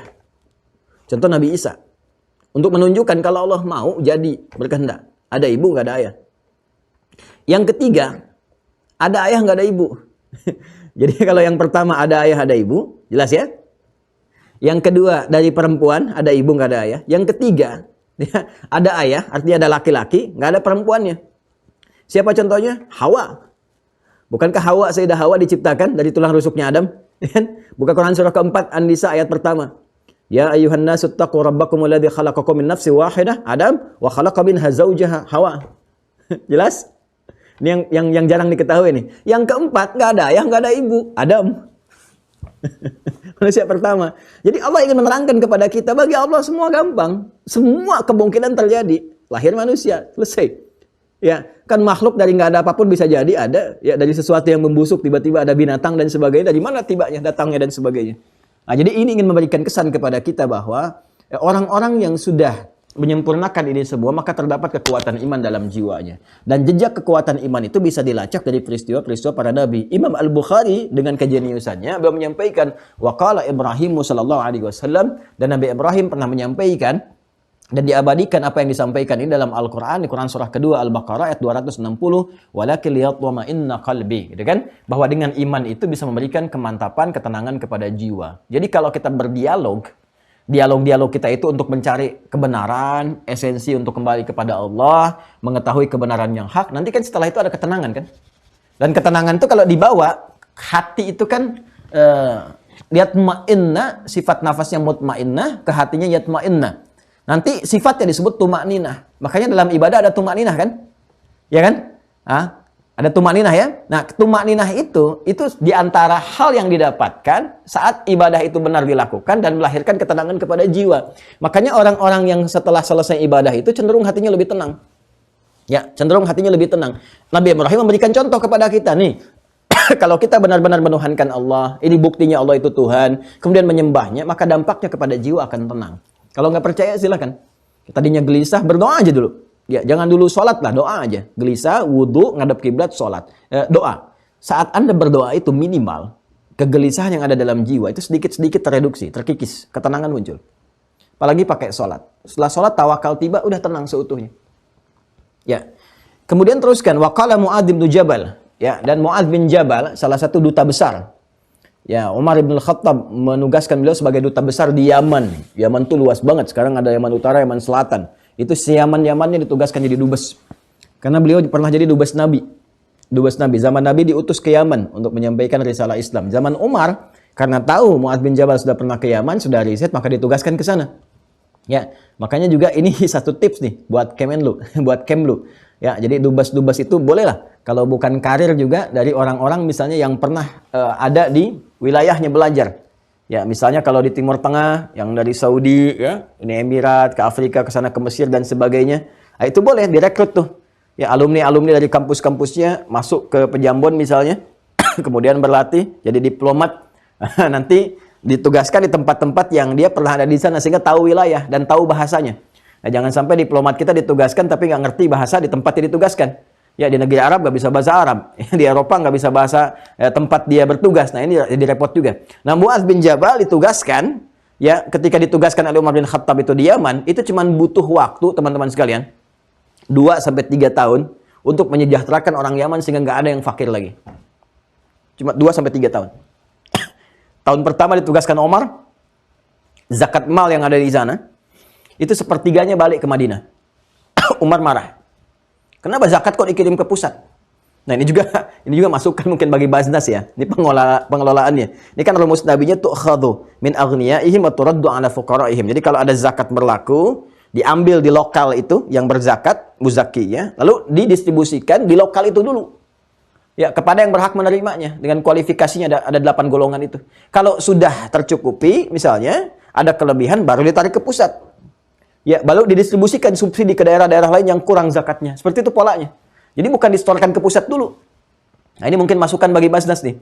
Ya, jadi jangan sampai saya di Bekasi misalnya kan, zakat orang Bekasi dikumpulkan di kota, ditarik ke pusat dulu. Jadi begitu orang Bekasi punya keperluan, harus bikin proposal. Nah, ini pola yang disampaikan Nabi tidak begitu. Selesaikan dulu di wilayah Bekasi, dapat 1 M misalnya kan, dipakai nih. Ya, terpakainya 800 juta, 200-nya setorkan ke pusat. Nanti subsidikan untuk yang ke Depok misalnya, atau sampai yang terjauh di Papua, di Aceh dan sebagainya. Itu lebih merata, polanya seperti itu. Nah, Mu'adz melakukan itu. Ya, periode pertamanya, setahun pertama jadi gubernur, itu sepertiga dibalikin ke Madinah. Umar marah. Apa udah nggak ada yang miskin katanya di sana? Kata Mu'adz bin Jabal, ya sudah tinggal sepertiga lagi nih. Tahun kedua, teman-teman sekalian, itu dibalikin lagi. Ya, ke Madinah tuh. Jadi tahun pertama sepertiga, ambil kan. Kemudian tahun yang berikutnya masih ada sisa lagi, marah lagi Umar. Kok masih ada sisa katanya kan? Ya, kenapa masih nggak ada yang miskin lagi? Ada, cuma lebih kurang dari yang kemarin, lebih sedikit lagi gitu kan. Nah, sedangkan tahun yang ketiga seluruhnya habis semua, distorkan. Jadi yang pertama sepertiga distorkan, tahun kedua itu 2/3 distorkan lagi. Kalau 2/3 kan tinggal sepertiga yang miskin. Ya, kalau sepertiga dibalikan tinggal 2/3. Kalau 2/3 dibalikan tinggal sepertiga yang miskin. Tahun ketiga utuh semua. Ya, semuanya. Kalau dapat 1 miliar, 1 miliar-miliarnya dikembalikan semua, ya distorkan ke pusat. Lebih marah lagi Umar. Ya, apa sudah nggak ada sama sekali katanya yang fakir yang miskin di sana? Kata Mu'adz bin Jabal, enteng saja. Sekarang sudah selesai semua. Kemiskinan tuntas. Sejahtera semua. Cuma butuh 3 tahun Anda bayangkan. 3 tahun selesai. Jadi saya membayangkan bagaimana berapa sih potensi zakat itu yang bisa dikelola itu di Indonesia itu. Muslim kalau 85% dari 270 juta itu kurang lebih 240 juta. Ya, taruhlah kemudian 10% aja lah yang wajib zakat. Makanya kalau orang Islamnya disupport nih, ya pedagang-pedagang muslim, pebisnis muslim disupport betul-betul, diambil zakatnya aja itu sudah luar biasa. Ya, 10%-nya dari 240 juta itu udah 24 juta. 24 juta itu kalikan berapa wajib zakatnya? Berapa triliun potensinya? Setiap tahun. Itu kalau udah mengentaskan kemiskinan itu sangat, saya kira akan lebih cepat, efektif gitu. Ya, subsidikan ke sini dari mulai Aceh sampai dengan Papua dikelola dengan baik dan sebagainya. Itu Mu'adz berhasil. Ya, dan seyaman loh, jangan salah, seyaman. Nah, pertanyaannya, apa yang menjadikan Mu'adz berhasil mengelola itu sebagai gubernur pada masa itu? Dan pernah diminta oleh Nabi untuk bertugas, riset dulu nih ke Yaman, riset. Kalau bertemu ahli kita begini caranya, terangkan, dialog dengan baik. Kan? Jangan sampai bersinggungan. Hebat. Jadi toleransi itu udah dibangun. Nabi itu udah membangun toleransi yang sangat tinggi. Lakum dinukum waliyadin, la ikraha fiddin, gak boleh maksa, gak boleh saling mencampur adukan. Kalau mau berdialog, saling menghormati. Terkenal kok. Sahabat-sahabatan misalnya, dari dulu antara pendeta dengan ustadz dengan macam-macam, biasa saja membangun harmoni dalam kehidupan. Tapi kalau urusan dalam agama, masing-masing. Nggak usah saling mencampuri. Masing-masing semuanya. Biasa, masing-masing. Dalam kehidupan berbangsa bertanah air, sama-sama berkolaborasi membangun. Meningkatkan kemakmuran, kesuksesan, dan sebagainya. Nah, kalau ingin mencari kebenaran, didialogkan, komparasikan. Ya, walaupun pada pilihan akhirnya, lakum dinukum waliyadin. Indah kan ajaran Islam. Itu Nabi memberikan kesan kepada Mu'adz. Kalau kamu datang ke sana bertemu dengan ahli kitab, kalau ingin berdialog, ditanya Islam itu bagaimana, sampaikan ini yang pokok-pokoknya. Sampaikan dengan jujur, yang terbuka, bangun nilai kelembutan yang baik dan sebagainya. Setelah itu selesai, Nabi meninggal, gantikan Abu Bakar, ganti Omar, meluas wilayah Islam sampai ke Yaman, dikirim jadi dubes. 3 tahun sejahtera semua. Ya. Nah, sekarang ketika ditanya apa tipsnya? Jawaban Mu'adz apa? Nah, ini sampai muncul di kaos-kaos, di macam-macam. Ini jawaban yang fenomenalnya, sampai viral nih sekarang. Boleh jadi status tuh di media sosial. Apa kata Mu'adz bin Jabal? Wa qala Mu'adz bin Jabalin, dan Mu'adz bin Jabal radhiyallahu taala anhu berkata, "Ijlis bina nu'min sa'ah." Ijlis bina nu'min sa'ah. Yuk duduk sebentar, duduk sejenak. Kita beriman sesaat. Jadi selalu dikembalikan kepada iman. Ya, kalau bahasa anak milenial sekarang kongkonya pun kongko iman gitu. Duduknya iman, ngopinya ngopi iman. Ya, jadi beliau tuh tidak pernah ada waktu ya sekelebat pun sesaat waktu kecuali diisi dengan iman. Makanya kalau ada orang-orang yang ingin mendekat kepada beliau pun, idlis bina nu'min sa'ah. Ayo sejenak duduk di sini, tapi kita bicara tentang iman aja, semua dari iman. Jadi kalau ngobrol diskusi apapun, ya diskusinya sumbernya dari keimanan. Karena sumbernya iman, semua baik. Dibawa kepada masyarakat bicara yang baik-baik, bagaimana cara mengatasi musibah di sini, bagaimana cara mengatasi banjir dengan baik, gitu kan? Semuanya baik. Nggak ada kesan misalnya saling mencederai, saling menjerumuskan, saling ini, saling itu. Karena apa? Nu'min sa'ah. Ijlis bina nu'min sa'ah. Duduk sejenak kita membicarakan sesuatu dengan dasar iman. Jadi ternyata kesejahteraan kembali ke iman. Ketinggian kedudukan kembali ke iman. Kemuliaan kembali ke iman. Karena pancaran iman semua baik. Karena dasarnya takwa. Jadi bergaul kemanapun, di suku manapun, itu kalau dasarnya takwa, pasti mulia. Itu rahasia di Quran surah ke-49 ayat 13. Quran surah 49 Al-Hujurat. Ya ayyuhan nas, wahai semua manusia tanpa kecuali. Ya, inna khalaqnakum min dzakari wa untha. Kami ciptakan kalian adalah laki-laki dan perempuan. Wa ja'alnakum syu'uban wa qabail. Dan kami tetapkan kalian, kan, berkomunitas, bersuku-suku, beda tempat, beda suku, beda bangsa, beda negara. Lita'arafu, supaya kalian membangun harmoni. Makanya ada tingkat level kehidupan rumah tangga, kemudian rukun warga, kecamatan, naik ke atas lagi sampai berbangsa, bernegara, bersuku-suku, semua. Pasti pada akhirnya nggak bisa hidup sendiri. Berbangsa pun nggak bisa sendiri. Mengenal bangsa lain, negara lain, macam-macam. Lita'arafu. Tapi kaidahnya apa? Inna akramakum indallahi atqakum. Yang paling mulia di antara kalian, siapa yang berhasil adalah siapa yang bisa memancarkan cahaya takwanya, cahaya imannya, kebaikannya. Jadi kalau ingin jadi partnership dengan siapapun, kalau kitanya baik, itu akan cepat mendapatkan pengakuan, cepat mendapatkan pendampingan, cepat mendapatkan akses. Ya, itu gambarannya. Ya. Jadi di sini dicontohkan level nabi, level pemimpin, level gubernur. Nah, sekarang level ulama. Wa qala Ibnu Mas'udin. Ibnu Mas'ud radhiyallahu taala anhu berkata, ini level ulama nih. Ya, ulama ahli Quran. Jadi tadi sudah gubernur, sudah contohnya gitu kan. Yang jadi gubernur-gubernur nih sekarang nih. Boleh lihat contoh nih. Ya, belajar dari sirahnya Mu'adz bin Jabal, bagaimana mengelola Yaman pada saat itu. Belajar dari Amr bin As, bagaimana mengelola Afrika Utara sampai Syam.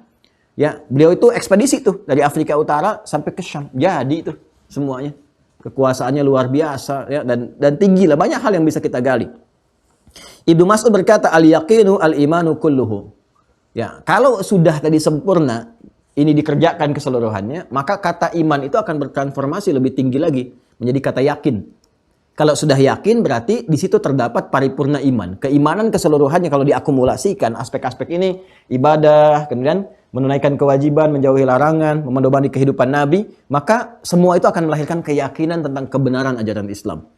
Dan kita yakin suatu saat kita akan berpulang. Karena itu akhirat disebut dengan yakin. Wabil akhiratihum yuqinun. Dan dengan kehidupan akhirat mereka yakin. Kalau nggak percaya silakan ya. Mohon izin. Banyak sekali catatan-catatan kitab-kitab tradisional di masa lalu yang dikarang oleh para ulama kita. Itu jadi kurikulum kehidupan. Keluarin aja deh sesuai dengan bidang kita. Kalau kita udah lihat, kita buktikan, ini yang paling banyak riset kan orang Yahudi sekarang ini. Banyak riset. Ya, dari hazanah keislaman itu banyak diriset. Apapun diriset, termasuk konsepsi keuangan syariah, diriset. Ya, cuman diambil polanya, dikembangkan. Kembangkan sesuai dengan kepentingan-kepentingan, kan karakter itu punya masing-masing. Beda karakteristiknya. Antara bangsa ini, bangsa itu, kaum ini punya karakteristik sendiri. Ada yang ingin monopoli, ada yang ini, ada yang macam-macam lah. Ada yang lekat dengan riba dan sebagainya. Tapi selalu ingin untung. Ya, makanya kalau kita gali di nilai keislaman, perbankan syariah di keislaman misalnya, kemudian di tentang kedudukan, di jabatan, di macam-macam, turunkan semua itu, termasuk di keilmuan, akan melahirkan satu kualitas manusia yang paripurna. Ketika Anda menemukan itu, bertambah keyakinan, oh ternyata benar dalam Islam. Ya, saya sering katakan orang-orang ilmiah yang riset saja di luar, yang meriset fenomena alam, menemukan kesesuaian dengan Al-Quran. Setelah itu banyak yang masuk Islam. Ya, silakan cek, temukan banyak ilmuwan masuk Islam ketika meriset, baca Quran. Ya, makin benar ketika merasakan ada kebenaran di dalamnya, terakumulasi jadi keyakinan. Karena itu Ibnu Mas'ud mengatakan, Ibnu Mas'ud itu kan ahli Quran. Ya, sahabat Abdullah bin Mas'ud salah satu ahli Quran yang kalau baca Quran malaikat turun berebut mendengarkan. Ya, pernah dengarkan kisah viralnya? Beliau pernah mengadu kepada Nabi karena saat baca Quran itu ada sekelebat pohon-pohon itu. Ya, kemudian bagian atasnya itu semua saling goyang-goyang begini. Ya, angin bertiup kencang. Ditambah lagi baca, makin kencang lagi, ketakutan. Datanglah kepada Rasulullah mengadukannya, Rasulullah saya baca Quran barusan terjadi begini. Pohon-pohon itu kan bergoyang-goyang, semakin kencang, angin datang. Nabi tersenyum, mengatakan, tahukah engkau ketika engkau baca Quran tadi, saking bagusnya suaramu itu, ya makanya Nabi pernah memintakan Abdullah bin Mas'ud, Ubay bin Ka'ab itu membacakan Quran kepada beliau. Ya kan? Untuk memberikan kesan kepada kita nih, kalau bacaannya bagus, enak, tenang, ke jiwa tuh ada gejolaknya, ya, ada rasanya. Nah, ini saking bagusnya suaramu tadi dan bacaan Quranmu, malaikat turun berebut untuk mendengarkan bacaanmu. Kalau engkau teruskan tadi nggak berhenti, hancurlah tempat-tempat itu. Ya, alhamdulillah nggak ada seperti kualitas Ibnu Mas'ud sampai sekarang. Bayangkan kalau ada, ya, suara bapak, suami ibu di rumah seperti Ibnu Mas'ud dibacakan, hancur rumah tuh, udah dibangun puluhan tahun hancur. Candanya demikian ya. Tapi yang mau saya katakan, ahli Quran ini pun yang suara bacaannya sampai mengundang malaikat datang berebut mendengarkan, tetap pada akhirnya ketika ditanyakan bagaimana kualitas bacaan Anda sampai seperti itu, al-yaqinu al-imanu kulluhu. Ternyata sumbernya iman juga. Jadi kalau baca Quran pakai iman, ya nggak butuh nada-nada yang harus misalnya disiapkan oleh kita, dikreasikan, tetap keluarnya menyentuh juga. Saya sering dengarkan ibu-ibu tuh kalau dulu ya, waktu saya kecil saya sering main-main ke desa-desa dan sebagainya itu Masya Allah. Ya, langgamnya, iramanya nggak seperti orang sekarang misalnya banyak melodi, banyak irama, banyak macam-macam. Biasa saja, tapi ketika baca menyentuh jiwa. Pakai lampu semprong gitu kan, gini. Terus baca Quran di maghrib, terdengar suara, biasa aja bacanya. Karena Quran itu khas. Orang manapun kalau baca Quran dengan tajwid dan disupport oleh imannya, maka ada sentuhan kepada jiwa. Ya, dan uniknya begini, ketika dibacakan dengan tajwid, itu irama-iramanya muncul sendiri khas, sesuai dengan orangnya. Makanya Anda dengar suara, oh ini Imam Syekh Sudes nih. Oh ini Misyari Rasid ini. Ini si fulan, ini si fulan. Itu bisa muncul. Padahal dibacanya sama-sama dengan tajwid yang sama. Tapi mengeluarkan satu irama yang berbeda gitu. Ya itu ada kesan yang sangat luar biasa. Nah, ketika ditanya Ibnu Mas'ud, apa rahasianya sampai engkau baca Quran begitu sangat bagus, ilmumu luar biasa, kuncinya iman lagi. Nah, jadi kalau ingin pintar, ya, keilmuannya ingin tinggi dan sebagainya, ternyata salah satunya juga dari iman. Wa qala Ibnu Umar, berkata Abdullah bin Umar Ibnu Khattab radhiyallahu taala anhu. Ini sangat luar biasa. Faqih meriwayatkan sekitar 2.800 hadis. Ya, Ibnu Umar ini ada dua Ibnu Umar. Ya, ada Ibnu Abbas, ada Ibnu Umar, Abdullah bin Umar bin Khattab, ada lagi nanti Abdullah bin Amr bin Al-As. Ada tiga Abdullah. Abdullah bin Abbas, Abdullah bin Umar bin Khattab, ada Abdullah bin Amr bin Al-As. Tiga-tiganya luar biasa. Ya. Yang pertama ahli Quran, Ibnu Abbas. Yang kedua itu ada ahli hadis, Ibnu Umar. Yang ketiga ahli fikih, yang Abdullah bin Amr bin Al-As, yang usia 9 tahun dah minta nikah sama bapaknya karena sudah menguasai fikih secara sempurna, gitu kan. Nah, itu kisahnya lain lagi, dan nanti kalau kita ngaji kitab Musnad itu dapatkan itu. Apa Ibnu Umar yang disampaikan? Ya, ahli hadis dia menyampaikan dan juga paham fikih, ya. La yablughul 'abdu haqiqatat taqwa hatta yada'a ma haka fi sadri. Mohon izin ya, ini konfirmasi ini nih. Konfirmasi yang ini. 4 ini Masya Allah, Al-Imam Al-Bukhari jenius sekali, ya. Luar biasa jenius. Beliau buka dengan pernyataan Umar bin Abdul Aziz. 4 ini. Kalau imannya ingin kuat, sampai masuk ke level keyakinan paripurna, al-yakin, maka sempurnakan 4 ini. Tunaikan kewajiban, tingkatkan ibadah, jauhi larangan, pedomani sunnah. 4 ini dilakukan, maka muncul tipikal orang-orang hebat. Duduk dimanapun, maka selalu supportnya dari iman. Ditempatkan dimanapun, semua aktivitasnya ditopang oleh iman. Sehingga jadi baik di setiap keadaan. Bapak kalau jadi direktur, jadi pimpinan perusahaan atau apapun, yang kalau ingin mencari karyawan-karyawan hebat, cek pertama kali ini imannya. Uji dengan imannya. Ya, bukan hanya dilihat ritualnya, tapi lihat attitude-nya, karakternya. Ya, Anda akan temukan semakin imannya tinggi, semakin bagus. Ini 4 kualifikasinya ini. Tes, psikotesnya tes coba. Kalau nanti diperintahkan melihat ini, perlihatkan gambar-gambar yang tak bagus, selalu dicek. Kalau dia bisa palingkan, nih lulus yang ini. Tes dengan berkehidupan. Kamu bangun tidur ngapain dulu? Ya, cek kalau bangun tidur seperti apa. Malam kamu ngapain? Cek ini, tes bagaimana sunnahnya. Kalau dia muslim, tes kewajiban ininya, ibadahnya, ya, kemudian bagaimana menunaikan kewajiban dan sebagainya. Sepanjang dia muslim yang benar, beriman, kalau sempurna yang 4 ini, maka kualifikasi dimanapun, kembali ke perkataan Mu'adz bin Jabal, Ijlis bina nu'min sa'ah. Dimanapun ditempatkan dia, dengan cahaya imannya melahirkan kebaikan. Jadi saya ingin menunjukkan betapa jeniusnya Imam Al-Bukhari, perkataan Umar bin Abdul Aziz wasiatnya itu, dikonfirmasikan. Ya, pertama dengan apa? Dengan pernyataan Nabi Ibrahim alaihissalam, yang tadi saya sampaikan, kemudian Mu'adz bin Jabal, kemudian Abdullah bin Mas'ud, ya. Ya, kemudian yang terakhir adalah Abdullah bin Umar.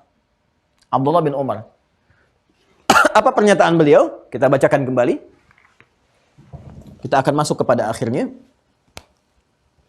La yablughul 'abdu haqiqatat taqwa. Seorang hamba tidak akan sampai kepada hakikat takwa. Hakikat takwa itu ya iman tadi. Karena cahaya iman seperti saya terangkan di pertemuan yang lalu, tembusnya kan kepada jiwa. Di jiwa itu kalau bukan fujur, takwa. Maka iman nggak mungkin masuk ke fujur, masuknya ke takwa. Nah, kata Abdullah bin Mas'ud, ya, dikonfirmasi kemudian oleh Ibnu Umar, Abdullah bin Umar, kata Abdullah bin Umar, la yablughul 'abdu haqiqatat taqwa. Seorang hamba tidak akan sampai kepada hakikat takwa. Artinya mukmin yang sejati, keimanan yang sesungguhnya, hatta yada'a ma haka fi sadri. Sampai dia mampu menyingkirkan atau menyingkapkan segala hal yang bisa mengusik keadaan jiwanya. Yang dimaksud di sini haka fi sadri itu dosa. Dosa itu larangan. Ya, yang dilarang. Makanya Nabi mengatakan, kalau kamu ingin tahu perkara ini, apakah dia perkara benar, halal atau haram, kalau halal, kamu enak menunaikannya. Nggak ada kegelisahan.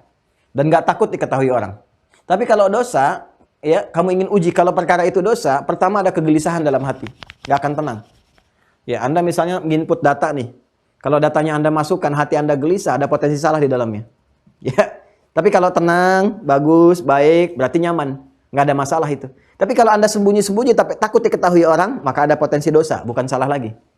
Ya, khawatir ada potensi dosa di dalamnya. Nah, orang yang imannya sempurna, karena dia sering menjauhi larangan-larangan itu, Sehingga dia tampil nyaman dalam berkehidupan. Karena kenapa? Dia sudah mengentaskan segala hal yang berpeluang bisa mengoyak jiwanya.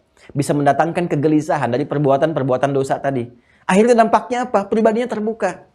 Bicaranya enak, tindakannya nyaman, kebijakan-kebijakannya terbuka, nggak takut kemudian disoal oleh orang. Makanya dia jadi pejabat publik terbuka. Ini anggaran kemarin segini, dibuka lagi ke masyarakat, masuk segini, keluar segini, dari pajak rakyat begini, dikeluarkan seperti ini, dipakainya begini, bahkan kemudian diupdate secara online. Dia nggak ada masalah, biasa saja. Ya.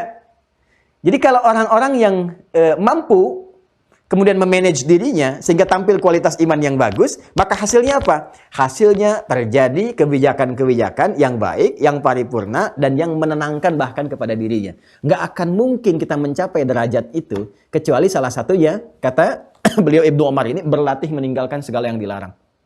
Ya, jadi mohon izin, ini 4 ini mengonfirmasi ya. Ya, mengonfirmasi. Jadi kalau kita bisa dapatkan keempat-empatnya ini, maka insya Allah kita dapatkan kualitas iman yang sempurna. Jauhi larangan, tingkatkan ibadah, ikuti sunnah, dan juga tingkatkan kewajiban-kewajiban. 2 terakhir teman-teman sekalian, sebelum kita antarkan kepada hadisnya. Waqala Mujahid, tadi kan sudah, dari level Nabi sudah, kan? Dari level sahabat sudah, dari level pemimpin sudah. Sekarang tabi'in. Ini ahli tafsir, muridnya Ibnu Abbas radhiyallahu ta'ala anhuma. Waqala Mujahid, syara'a lakum di surah Syura ayat 13. Awsaynaka ya Muhammad sallallahu alaihi wasallam wa iyyahu dinan wahida. Wa qala Ibnu Abbas radhiyallahu taala anhuma syir'atan wa minhaja, Quran surah Al-Maidah ayat 48, ayat 9 wa sunnatan. Ini kembali dikonfirmasi. Jadi tadi saya katakan ya, Masya Allah ini jeniusnya Al-Imam Al-Bukhari. Jadi beliau memulai dengan perkataan Umar bin Abdul Aziz. 4 bagian ini dikonfirmasi oleh semua tokoh-tokoh, baik yang sebelum atau setelahnya.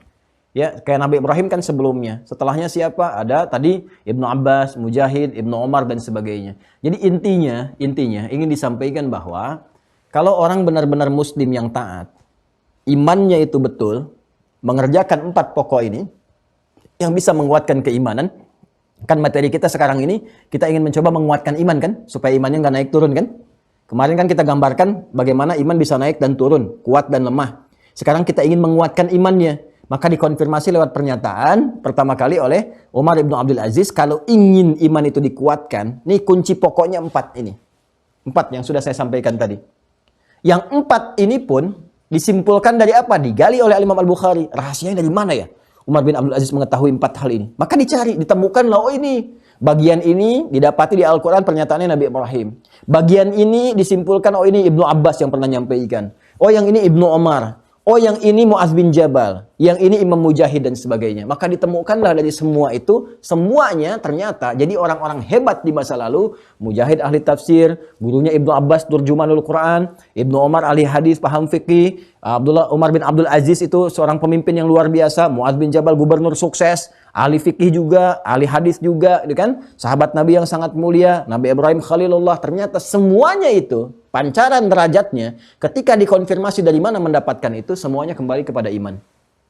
Nah, jadi saya ingin simpulkan bagian terakhirnya, kalau ingin mendapatkan penguatan iman, ini materinya.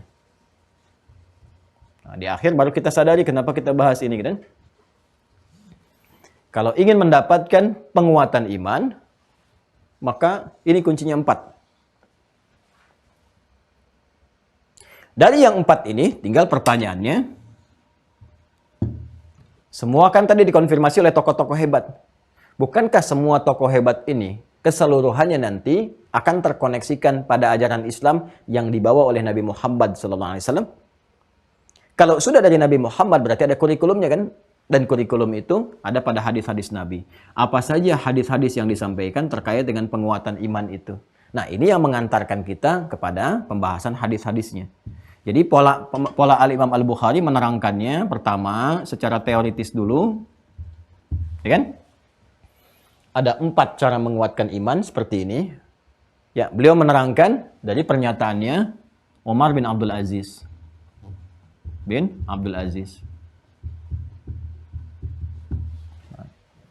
Cara menguatkan iman, kalau diambil dengan bahasa kita ya, ngaji kitab ya resikonya begini gitu. Kadang-kadang saya udah mencoba memahami kitabnya, menampilkan dengan bahasa yang paling enak dipahami. Tapi kan ada sebagian orang yang pengen untuk ngaji, untuk melihat secara langsung. Jadi kita harus mendalami ya seperti ini, kita mencoba dalami, bahas dan sebagainya, baru kita dapatkan kesimpulan. Jadi bersabar ya.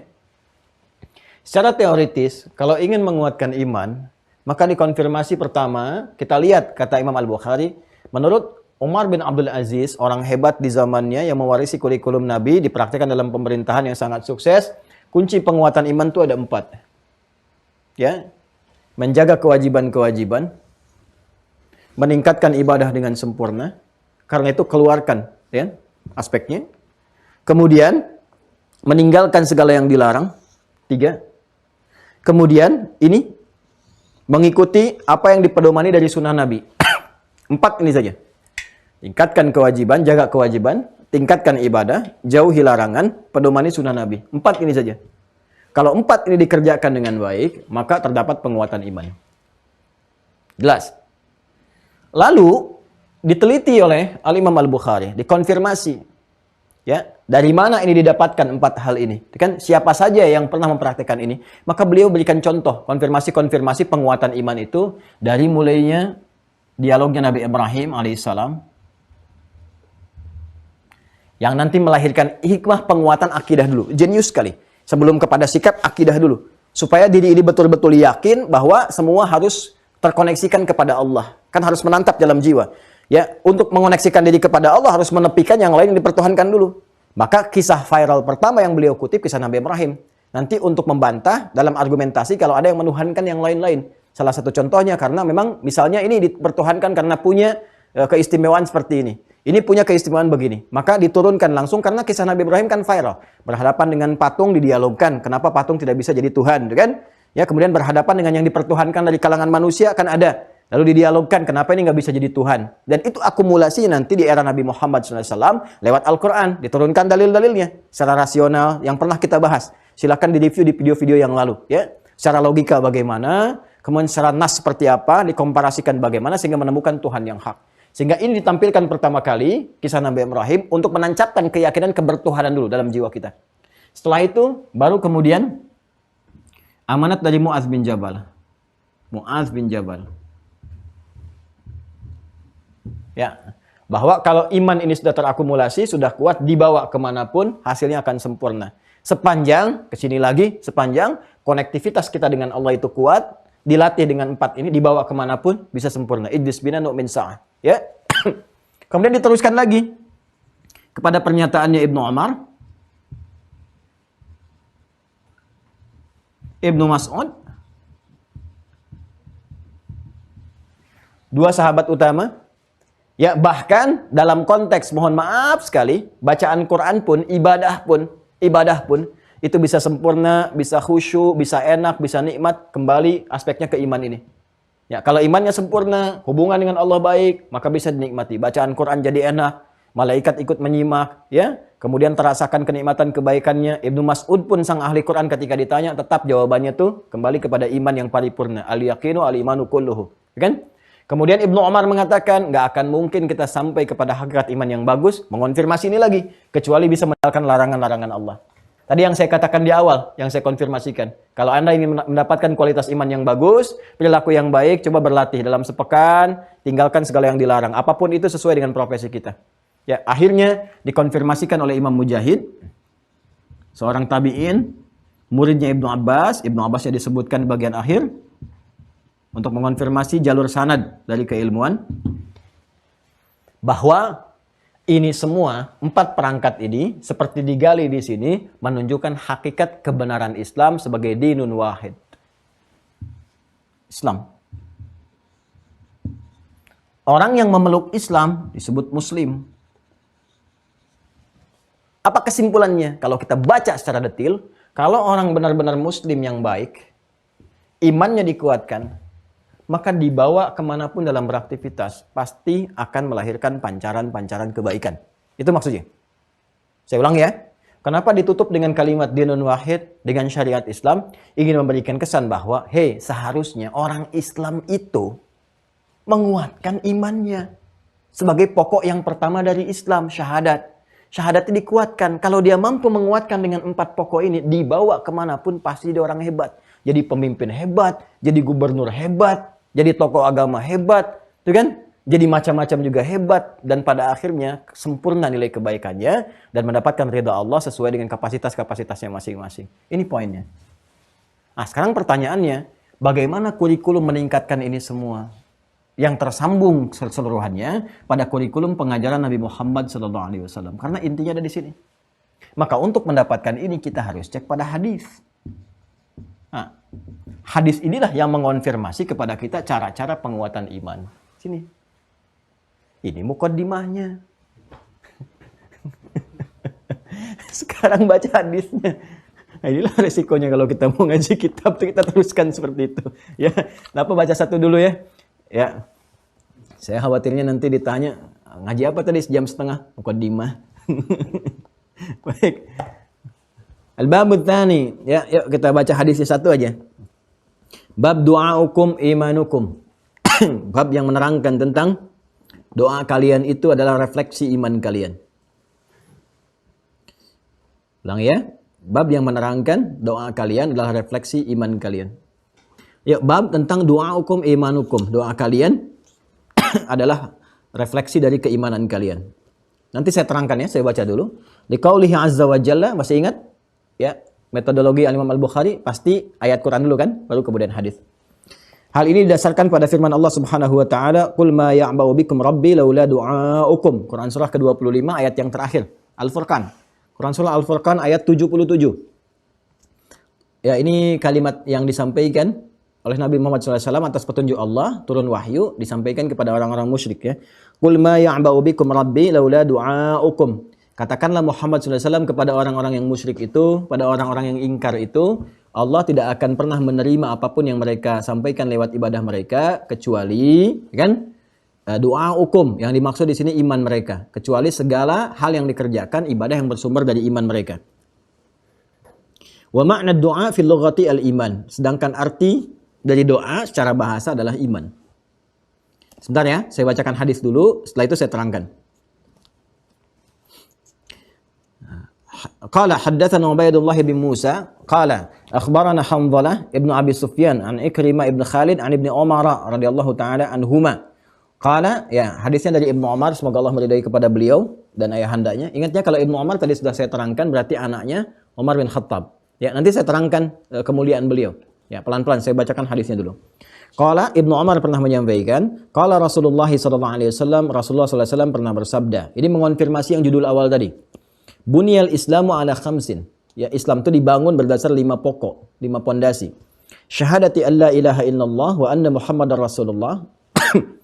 Pertama adalah syahadat la ilaha illallah Muhammadar Rasulullah, wa iqamis shalah, kedua menunaikan salat, ketiga wa itaiz zakah, kemudian menyempurnakan zakat, mengeluarkan zakat, wal haji wa shaumi Ramadan, menunaikan ibadah haji, dan juga yang terakhir adalah puasa Ramadan. Kadang-kadang 4 jadi ke-5, 5 jadi ke-4. Ini urutan saja. Ya, sedangkan dalam rukun nanti ada kesesuaian.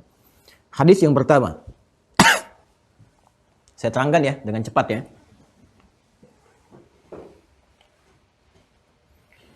Bismillah. Wah, ini penting nih. Kalau penting nggak bisa dihapus nih. Biarkan dulu ya. Saya dari sini aja nih. Ya. Untuk mengonfirmasi penguatan iman kepada Allah Subhanahu wa taala. Masih ingat di judul awal yang kemarin kita mulai itu, ya kan? Iman itu bagian pokok dari keislaman. Menerangkannya seperti ini supaya gampang. Pokok pertama, 1 berupa syahadat. Ya kan? Kemudian yang 4-nya nanti berupa syariat, ya, ada syariat, tertunjukkan saja seperti ini. Ini iman, ini syariat. Islam terdiri dari keimanan, kemudian amalan, ya, akidah dengan syariat. Dibuka oleh Al-Imam Al-Bukhari di Kitabul Iman dengan secara umum dulu. Ya, babu, kan, bab yang menerangkan tentang qaulun Nabi sallallahu alaihi wasallam, sabda Nabi sallallahu alaihi wasallam, bunyal Islamu ala khamsin. Islam itu dibangun di atas 5 pokok, 5 perkara, 5 pondasi yang paling pokok. Nah, yang ini kemudian dijelaskan detailnya di hadis berikutnya. Sebelum menjelaskan hadis berikutnya itu, beliau mengonfirmasi dulu dengan tadi secara teoritis. orang-orang yang berhasil membangun 5 pokok iman dalam dirinya itu, maka jadilah pribadi-pribadi yang seperti ini. Yang tadi saya terangkan. Ya, dari mulai Umar bin Abdul Aziz sampai dengan Ibnu Abbas. Ini orang-orang hebat yang melahirkan kurikulum. Sekarang kita bertanya, saya ingin menguatkan pokok keislaman itu. Ya, kemudian saya ingin tahu pokok keimanan yang paling awal untuk supaya kuat imannya itu. Bagaimana caranya? Maka kita bicara detailnya. Maka yang tadi itu yang pertama, yang di bagian hadis yang pertama, setelah diterangkan orang-orang suksesnya, didetilkan oleh Imam Al-Bukhari. Maka dijelaskan hadis dari Ibnu Umar radhiyallahu taala anhuma. Ya, an Ibnu Umar radhiyallahu taala anhuma, hadis riwayat Ibnu Umar, semoga Allah meridhai kepada beliau. Ibnu Umar itu anaknya Umar bin Khattab. Sahabat mulia, luar biasa, dan Umar pribadi jenius yang sangat visioner. Sampai ada bahkan selevel orang liberal pun namanya Thaha Hussein yang ada di Mesir itu menulis buku kejeniusan Umar, namanya Abqariyatu Umar. Umar itu jeniusnya luar biasa lah, yang menginisiasi, mengusulkan kepada Abu Bakar agar Al-Quran itu dikodifikasikan dalam bentuk mushaf juga ya. Ilham yang Allah berikan supaya disampaikan. Ya, dari situ kemudian kita dapatkan mushaf seperti sekarang. Yang nanti di masa Utsman bin Affan, ya, dikopi, digandakan, disebarkan ke kota-kota muslim besar sampai sekarang. Sehingga kita kenal dengan nama mushaf Utsmani. Ya, ini semua terhubung, nggak ada bedanya. Mushaf Utsmani itu penggandaan, pengopian, penggandaan, penulisan lagi karena belum ada mesin fotokopi, ditulis, digandakan dari eranya yang Abu Bakar As-Siddiq. Abu Bakar As-Siddiq itu atas usulan Umar bin Khattab, diusulkan. Yang membaca, Umar itu membaca, karena di masa Nabi itu ketika wahyu turun, Nabi kan nggak baca dan tulis. Cuma Nabi meminta sebagian sahabat yang pandai baca dan tulis mengonfirmasi. Ya, jadi begitu turun, Nabi bacakan, ada yang tulis di pelepah kurma, di batu-batu dan sebagainya. Tapi nggak ada terkodifikasi begini. Pak, ketika Nabi Muhammad SAW meninggal, kemudian Umar bin Khattab membaca situasi itu, ya, diriwayatkan lewat hafalan-hafalan, ada yang lahan, ada yang keliru baca, di tempat-tempat lain nggak bisa bahasa Arab, karena Islam semakin meluas, sampai ke Afrika, sampai ke sebagian Eropa dan sebagainya. Ketika di zaman Abu Bakar saya sudah meluas. Sebagian di Persia itu kan bukan Arab asalnya, ya, belum bisa menyesuaikan dengan itu, ada yang lahan, ada yang keliru baca dan sebagainya. Maka Umar mengusulkan, dilihat oleh Umar. Petunjuknya di Al-Quran ada, disebut dengan kitab, tersusun dengan rapi. Kemudian di masa Nabi, Nabi perintahkan si fulan-fulan yang bisa menulis, coba konfirmasikan lewat tulisan yang kira-kira bisa diakses oleh orang-orang. Tahu, jadi antara hafalan dengan tulisan terkonfirmasi, semuanya benar. Ya, maka Umar mengusulkan ke Abu Bakar menginisiasi bentuk tim ad hoc secara cepat. Setelah istikharah, nunggu dibentuk tim ad hoc, ada beberapa sahabat yang utama, Ubay bin Ka'ab pada saat itu, Zaid bin Sabit dan yang lainnya. Kemudian di situ mengonfirmasi, dikumpulkan semua hafalan Quran dari para penghafal, semua dikonfirmasi. Sahabat Nabi yang pernah menghafal, menemukan dari jalur hafalan sampai ke Nabi, dituliskan. Sehingga semua tulisan di mushaf itu dikonfirmasikan, mengonfirmasi semua yang dihafalkan. Jadi cuma Al-Quran satu-satunya yang antara hafalan dengan tulisan semua berkesesuaian. Abu Bakar meninggal, Utsman mewarisi mushaf itu, setelah didapatkan, dikumpulkan jadi satu, jadi mushaf, diwarisi oleh Umar. Ya, kemudian Umar meninggal dunia, dititipkan di Hafsah, putri beliau, termasuk Ummul Mukminin, ya istri Nabi SAW, yang kan putrinya Umar, sehingga Umar disebut dengan Abu Hafsah. Kan? Sayyidah Hafsah radhiyallahu taala anha memegang itu, di masa Utsman bin Affan dipinjam mushaf induk itu, dikopi dalam arti digandakan, ditulis, karena belum ada mesin fotokopi waktu itu. Ya, dituliskan, digandakan, dikirim ke 5 kota besar utama. Ya, ada khamsati amsar dikirimkan, yang ke Madinah, ke Mekah, ke Kufah, ya, dan beberapa tempat yang lain, 5 kota utama. Begitu semua dikirimkan, itu yang digandakan kemudian sampai yang ada sekarang. Jadi karena di masa Utsman bin Affan, proyek untuk penggandaan penulisan itu sesuai dengan mushaf induk itu berlangsung, maka ini disebut dengan mushaf Utsmani namanya. Jelas ya? Disebut dengan apa? Mushaf Utsmani. Nah, saya kembali ke Umar. Umar itu begitu jeniusnya, diantaranya menyiapkan visi generasi yang berkemajuan ke depan. Karena beliau melihat anaknya, anak-anak sahabat itu berlomba. Ya, di saat Nabi di Mekah, Abbas, paman Nabi, pedagang, udah menitipkan anaknya di majlis Nabi. Ya kan? Itu kan sepupu Rasulullah SAW. Jadi ngikut tuh, dipelajari Nabi bagaimana, sehingga timbul kecintaan. Sampai didoakan oleh Nabi. Ya, Nabi pindah ke Madinah, ya, aksesnya Abbas kan berbeda. Kalau di Mekah, rumahnya kan dekat dengan rumah Nabi. Terus bisa main ke tempat bibinya juga, ke Sayyidah Maimunah. Nanti kalau situasi terbuka, umrah kita tunjukkan. Ini tempat Sayyidah Maimunah, Nabi pernah di situ, ya, sebelum Isra Mi'raj tempatnya dari sini.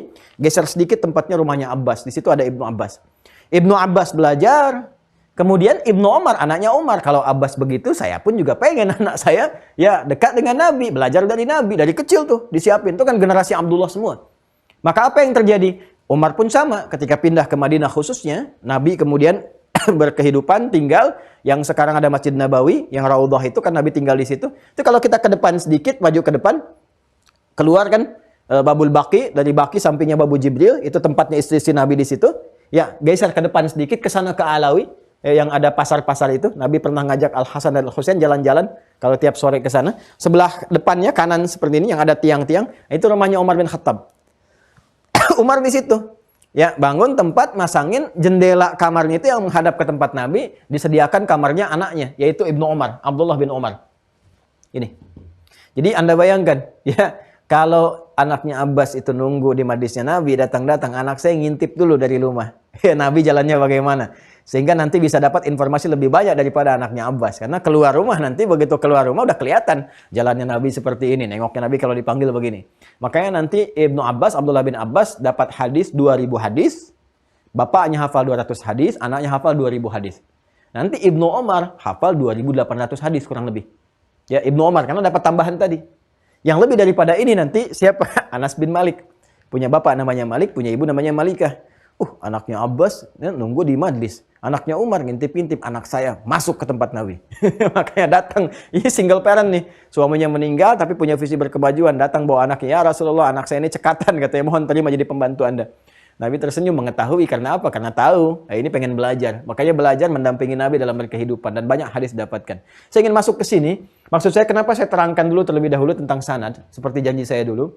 Saya ingin menyampaikan pesan bahwa sahabat itu semulia-mulianya selalu punya visi berkemajuan untuk anak-anak mereka. Mereka tuh nabung Pak di anaknya. Nabung akhirat. Kalau dunia kan kita nabung untuk mereka. Ya kan? Tapi feedbacknya dari mereka untuk kita apa? Ya, karena harus selalu ada berkesesuaian. Ya, maka kalau kita ingin tabungan kita itu istimewa, jadikan anak sebagai tabungan akhirat. Nanti dunia akan ikut. Kalau nggak percaya silakan. Orang tuanya belum hafal Quran. Anak ini karena cepat ingatannya, masih bersih, murni, anaknya investasikan. Begitu anak hafal Quran, keberkahan dunia ikut, tabungan akhirat jadi. Betapa banyak orang tua haji karena anaknya. Itu para peserta hafid-hafid cilik itu. Waktu saya jadi Amirul Hajj dari kedutaan Saudi, saya membawa kurang lebih 300 orang memimpin mereka. Waktu ada di haji itu, ya berapa tahun ke belakang. Itu banyak para hafid-hafid kecil, anak-anak cilik. Sama orang tuanya. Yang hafal Quran anaknya, ikut haji bapaknya, ibunya, ada guru-gurunya. Gitu kan. Tabungannya anaknya. Umar juga nabung Pak, jangan salah. Umar ahli surga juga, Masya Allah. Ya, jadi kalau bapaknya begini, anaknya harus lebih hebat. Kenapa? Karena begini cara berpikirnya. Zaman yang akan dihadapi oleh anak saya, tantangannya itu berkali lipat dibandingkan dengan saya sekarang. Karena itu anak kita itu harus lebih hebat dibandingkan dengan orang tuanya. Saya kalau ada orang tua mengatakan, Ustaz doakan ya anak saya seperti Ustaz. Saya bilang jangan. Harus lebih daripada saya. Kenapa? Karena tantangan anak ini di masa depan lebih daripada tantangan sekarang. 10 tahun yang lalu, ya pekerjaan bupati dikerjakan misalnya oleh bupati. Level pekerjaan bupati 10 tahun lalu sekarang dikerjakan oleh lurah. Ya. Hal-hal yang dikerjakan di masa lalu yang masih ada rame ingin jadi ini dan itu sekarang sudah berubah. Tantangannya berubah. Sekarang sudah ada media sosial, udah macam-macam, udah berkembang, udah artificial dan sebagainya. Ini kalau kita nggak siapkan dengan baik, maka jadi orang yang lemah, generasi yang lemah di masa depan. Karena itu nanti turun Quran surah keempat, An-Nisa ayat 9. Wal yakhshal ladzina law taraku min khalfihim dzurriyyatan dhi'afa khafu 'alaihim wal yattaqullaha falyaqulu qawlan sadida. Hendaklah setiap orang tua merasa khawatir kalau Anda tinggalkan keturunan Anda itu lemah di masa depan. Lemah itu 3 hal. 1 lemah iman, 2 lemah ilmu, 3 lemah harta. Maka iman dikuatkan lewat pendekatan agama, ilmu dikuatkan dengan belajar, literasinya tingkatkan, gitu kan? Sehingga menjadi pribadi yang berwawasan, siap menghadapi tantangan masa depan. Kemudian harta juga cukupkan, supaya nggak meminta-minta di masa depan. 3 hal ini. Nah, para sahabat semua menyiapkan, Pak. Ya, Ibnu Abbas itu pedagang, gitu kan? Saya punya kesibukan, tapi weekend masih bisa ngaji. Sesibuk-sibuknya paman Nabi, masih belajar dengan Nabi, hafal 200 hadis. Kalau bapaknya 200, anaknya mesti lebih. Maka lahirlah Ibnu Abbas. Ya, bapaknya tahu ayat Quran, anaknya penafsir Quran. Bapaknya hafal 200 hadis, anaknya 2000 hadis. Umar juga tahu berkehidupan, sejalan dengan Nabi, hafal sekian hadis, anaknya harus lebih tinggi. Maka Umar siapkan anaknya, maka anaknya nanti menjadi pribadi yang sangat luar biasa. Kurang lebih 2800 hadis, kurang lebih. Kemudian juga paham fikih, mengerti hukum Quran. Karena disiapkan dari kecil. Maka ini yang harus jadi inspirasi. Karena itu saya kalau ngaji hadis, saya lebih senang menerangkan sanad dulu. Supaya jadi inspirasi. Ini menjadikan kesan kepada kita, siapapun kita orang tua, siapkan anak sebagai tabungan akhirat lebih hebat dibandingkan kita. Orang tua belum hafal, anaknya mesti hafal. Orang tua belum hadis, anaknya harus tahu hadis. Ya, belum tahu hadis, anaknya paham hadis. Demikian. Jadi apapun dia ke depan, jadi pilot yang hafal Quran. Bapaknya pilot juga, tapi anaknya pilot hafal Quran. Bapaknya direktur, anaknya direktur yang paham fikih. Ya, bapaknya direktur aja, anaknya direktur yang fakih. Jadi begitu mimpin perusahaan, paham hukum-hukum. Ya, Masya Allah kalau di rumah itu ada ahli tafsir, ahli Quran, ahli fikih, ahli hadis. Luar biasa tuh. Ya, pokoknya kalau ada apa-apa, kakak apa ini ayatnya? Adek, hadisnya apa? Ya, bungsu tafsirnya apa? Oh, udah lah, bangkrut para ustadz tuh. Nggak ada lagi gitu. Udah selesai semua, selesai. Nah, ini apa hasil investasinya? Setiap hadis yang diriwayatkan oleh anak ini, Abdullah namanya, Abdullah, maka secara otomatis akan melahirkan pahala pada bapaknya, Umar. Setiap satu hadis dibaca, dipahami, digali, langsung transfer pahala pada Umar. Umar enak banget ya, udah dijamin masuk surga, meninggalnya di samping Nabi, hidup sama Nabi, meninggal samping Nabi, di akhirat bersama Nabi, di alam kubur pun masih dapat transferan pahala dari anaknya. Ya, ini visinya. Makanya para ulama hadis memberikan kesan kepada kita ketika menyebutkan urutan sanad. Sanad itu periwayat hadisnya. Enggak disebutkan nama anaknya, tapi disebutkan bapaknya. Selalu disingkat dengan Ibnu. Coba deh kalau Anda baca hadis. Ibnu Umar, Ibnu Abbas, Ibnu Amr Ibnu As. Apa rahasianya ketika disebutkan dengan menggunakan bapaknya dan anak cuma disebut anak. Anaknya Umar, anaknya Abbas, anaknya Amr bin As. Dan selalu doanya pun beda. Bukan radhiyallahu ta'ala anhuma. Ya, coba Anda bayangkan. Apa maksudnya? Maksudnya, kalau orang tua menginvestasikan anaknya pada kepentingan akhirat, maka setiap apapun yang dikerjakan oleh anaknya, orang tuanya dapat. Oh, ini dapat banyak ini. Sudah kita doakan, radhiyallahu ta'ala anhuma, Allah meridhoi keduanya. Ridho, Allah dapat. Hadis satu dibahas, bapaknya dapat bagian pahalanya. Sekarang aja yang ngaji online sekarang, berapa ribu yang tersambung sekarang? Coba bayangkan, satu hadis, ya, dilihat oleh 40.000 orang misalnya. Maka dari 40.000 itu mengalir pahala untuk ini. Maka saya sering katakan pada Bapak Ibu sekalian, coba investasi deh. Minimal Fatihah anak itu dari orang tuanya. Jadi setiap dia sholat, dapat pahala untuk orang tua. Nanti anak ngajarin lagi kepada anaknya, dapat lagi terus begitu. Apalagi kalau anak hafal Quran. Dia ngajarkan kepada yang lain, orang tuanya dapat setiap hurufnya 10 kebaikan. Karena persoalannya persoalan iman, kelihatannya di akhirat. Karena bekal Quran itu bekal akhirat. Tapi pedoman berkehidupan di dunia. Berkahnya dapat di dunia, pahalanya di akhirat. Jadi kalau ingin dapat pahala dari bacaan Quran, jangan berharap di dunia. Nanti di akhirat baru dapatkan. Ya, dan itu nanti ada pembuktian. Jelas ya? Jadi kalau ada yang menyoal Anda, akhirat kan belum terbukti. Bagaimana kalau di akhirat nanti nggak terbukti semua apa yang Anda katakan itu?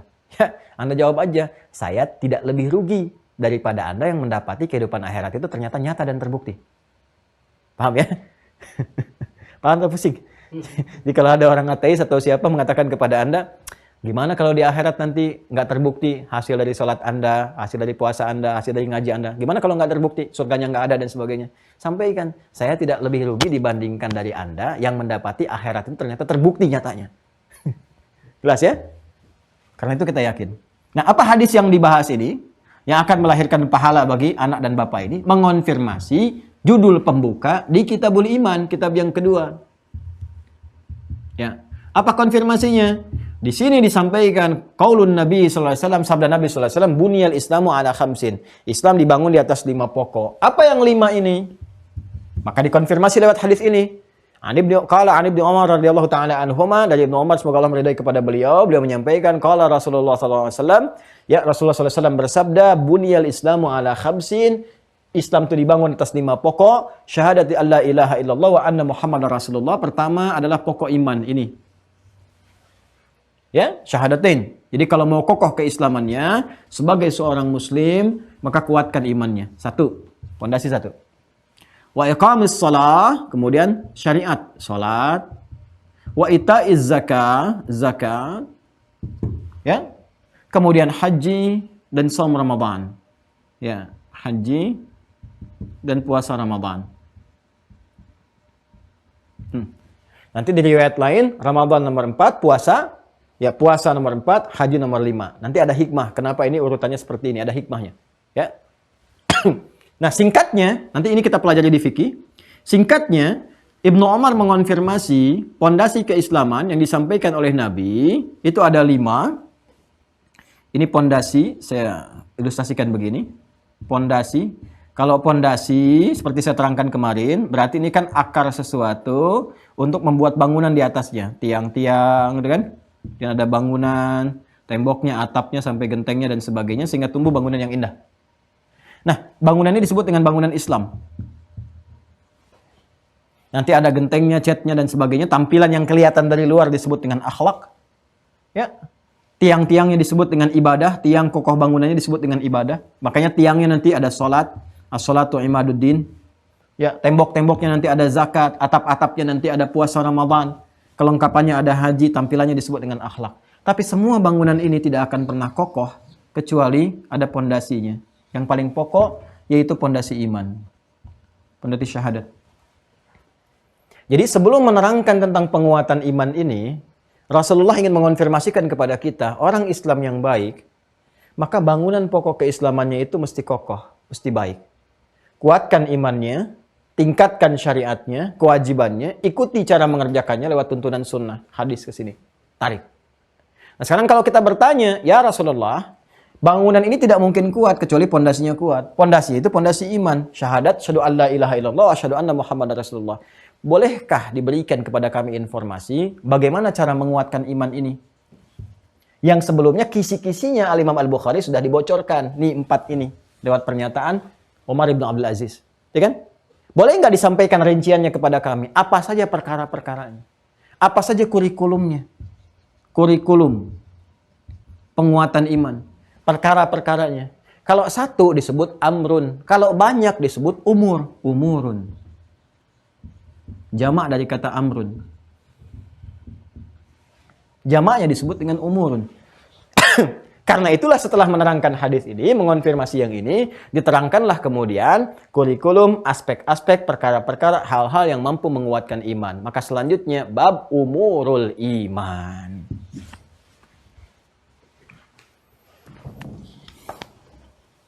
Ya. Tsalitsan, bab umuril iman. Pembahasan selanjutnya adalah kurikulum keimanan. Perkara-perkara, hal-hal yang mampu menguatkan iman. Baik. Jadi, ya ini pelan-pelan saya hanya mengonfirmasi apa yang kita pelajari ya dari guru-guru kita dan sebagainya supaya nyambung. Jadi kalau cuma baca kita 1 hadis, 2, 3 ya selesai, bisa singkat sebetulnya 15 menit selesai gitu. Tapi kita kalau koneksikan ke sini, arahnya ke sini, gabungannya ke sini, insya Allah dapatnya lebih banyak ya. Walaupun mungkin agak akan ada alur yang lompat, balik gitu kan, masuk lagi karena memang ini cukup menarik ya, cukup menarik. Kita disampaikan dulu kepada teori dasar, contoh-contoh orang sukses seperti apa, kemudian ke penguatan, konfirmasi hadis dengan hadis, ya ayat dengan ayat, baru masuk kepada pokok-pokoknya. Jadi yang selanjutnya insya Allah kita dapatkan di pertemuan yang selanjutnya, kurikulum penguatan iman. Terima kasih atas perhatiannya. Semoga Allah senantiasa merahmati kita, memuliakan kita, dan memberikan pemahaman yang baik pada kita untuk mengamalkan apa yang telah kita pelajari. Allahumma taqabbal minna innaka antas sami'un alim wa tub 'alaina innaka antat tawwabur rahim. Allahumma rabbana atina fid dunya hasanah wa fil akhirati hasanah wa qina adzabannar. Allahumma faqqihna fid din wa 'allimna at-ta'wil. Rabbana atina fid dunya hasanah wa fil akhirati hasanah wa qina adzabannar. Wa sallallahu ala sayyidina Muhammad wa ala alihi wa sahbihi ajma'in. Wa akhiru da'wana subhanakallahumma wa bihamdika nashhadu an la ilaha illa anta nastaghfiruka wa natubu ilaik. Walhamdulillahi rabbil alamin. Assalamualaikum warahmatullahi wabarakatuh.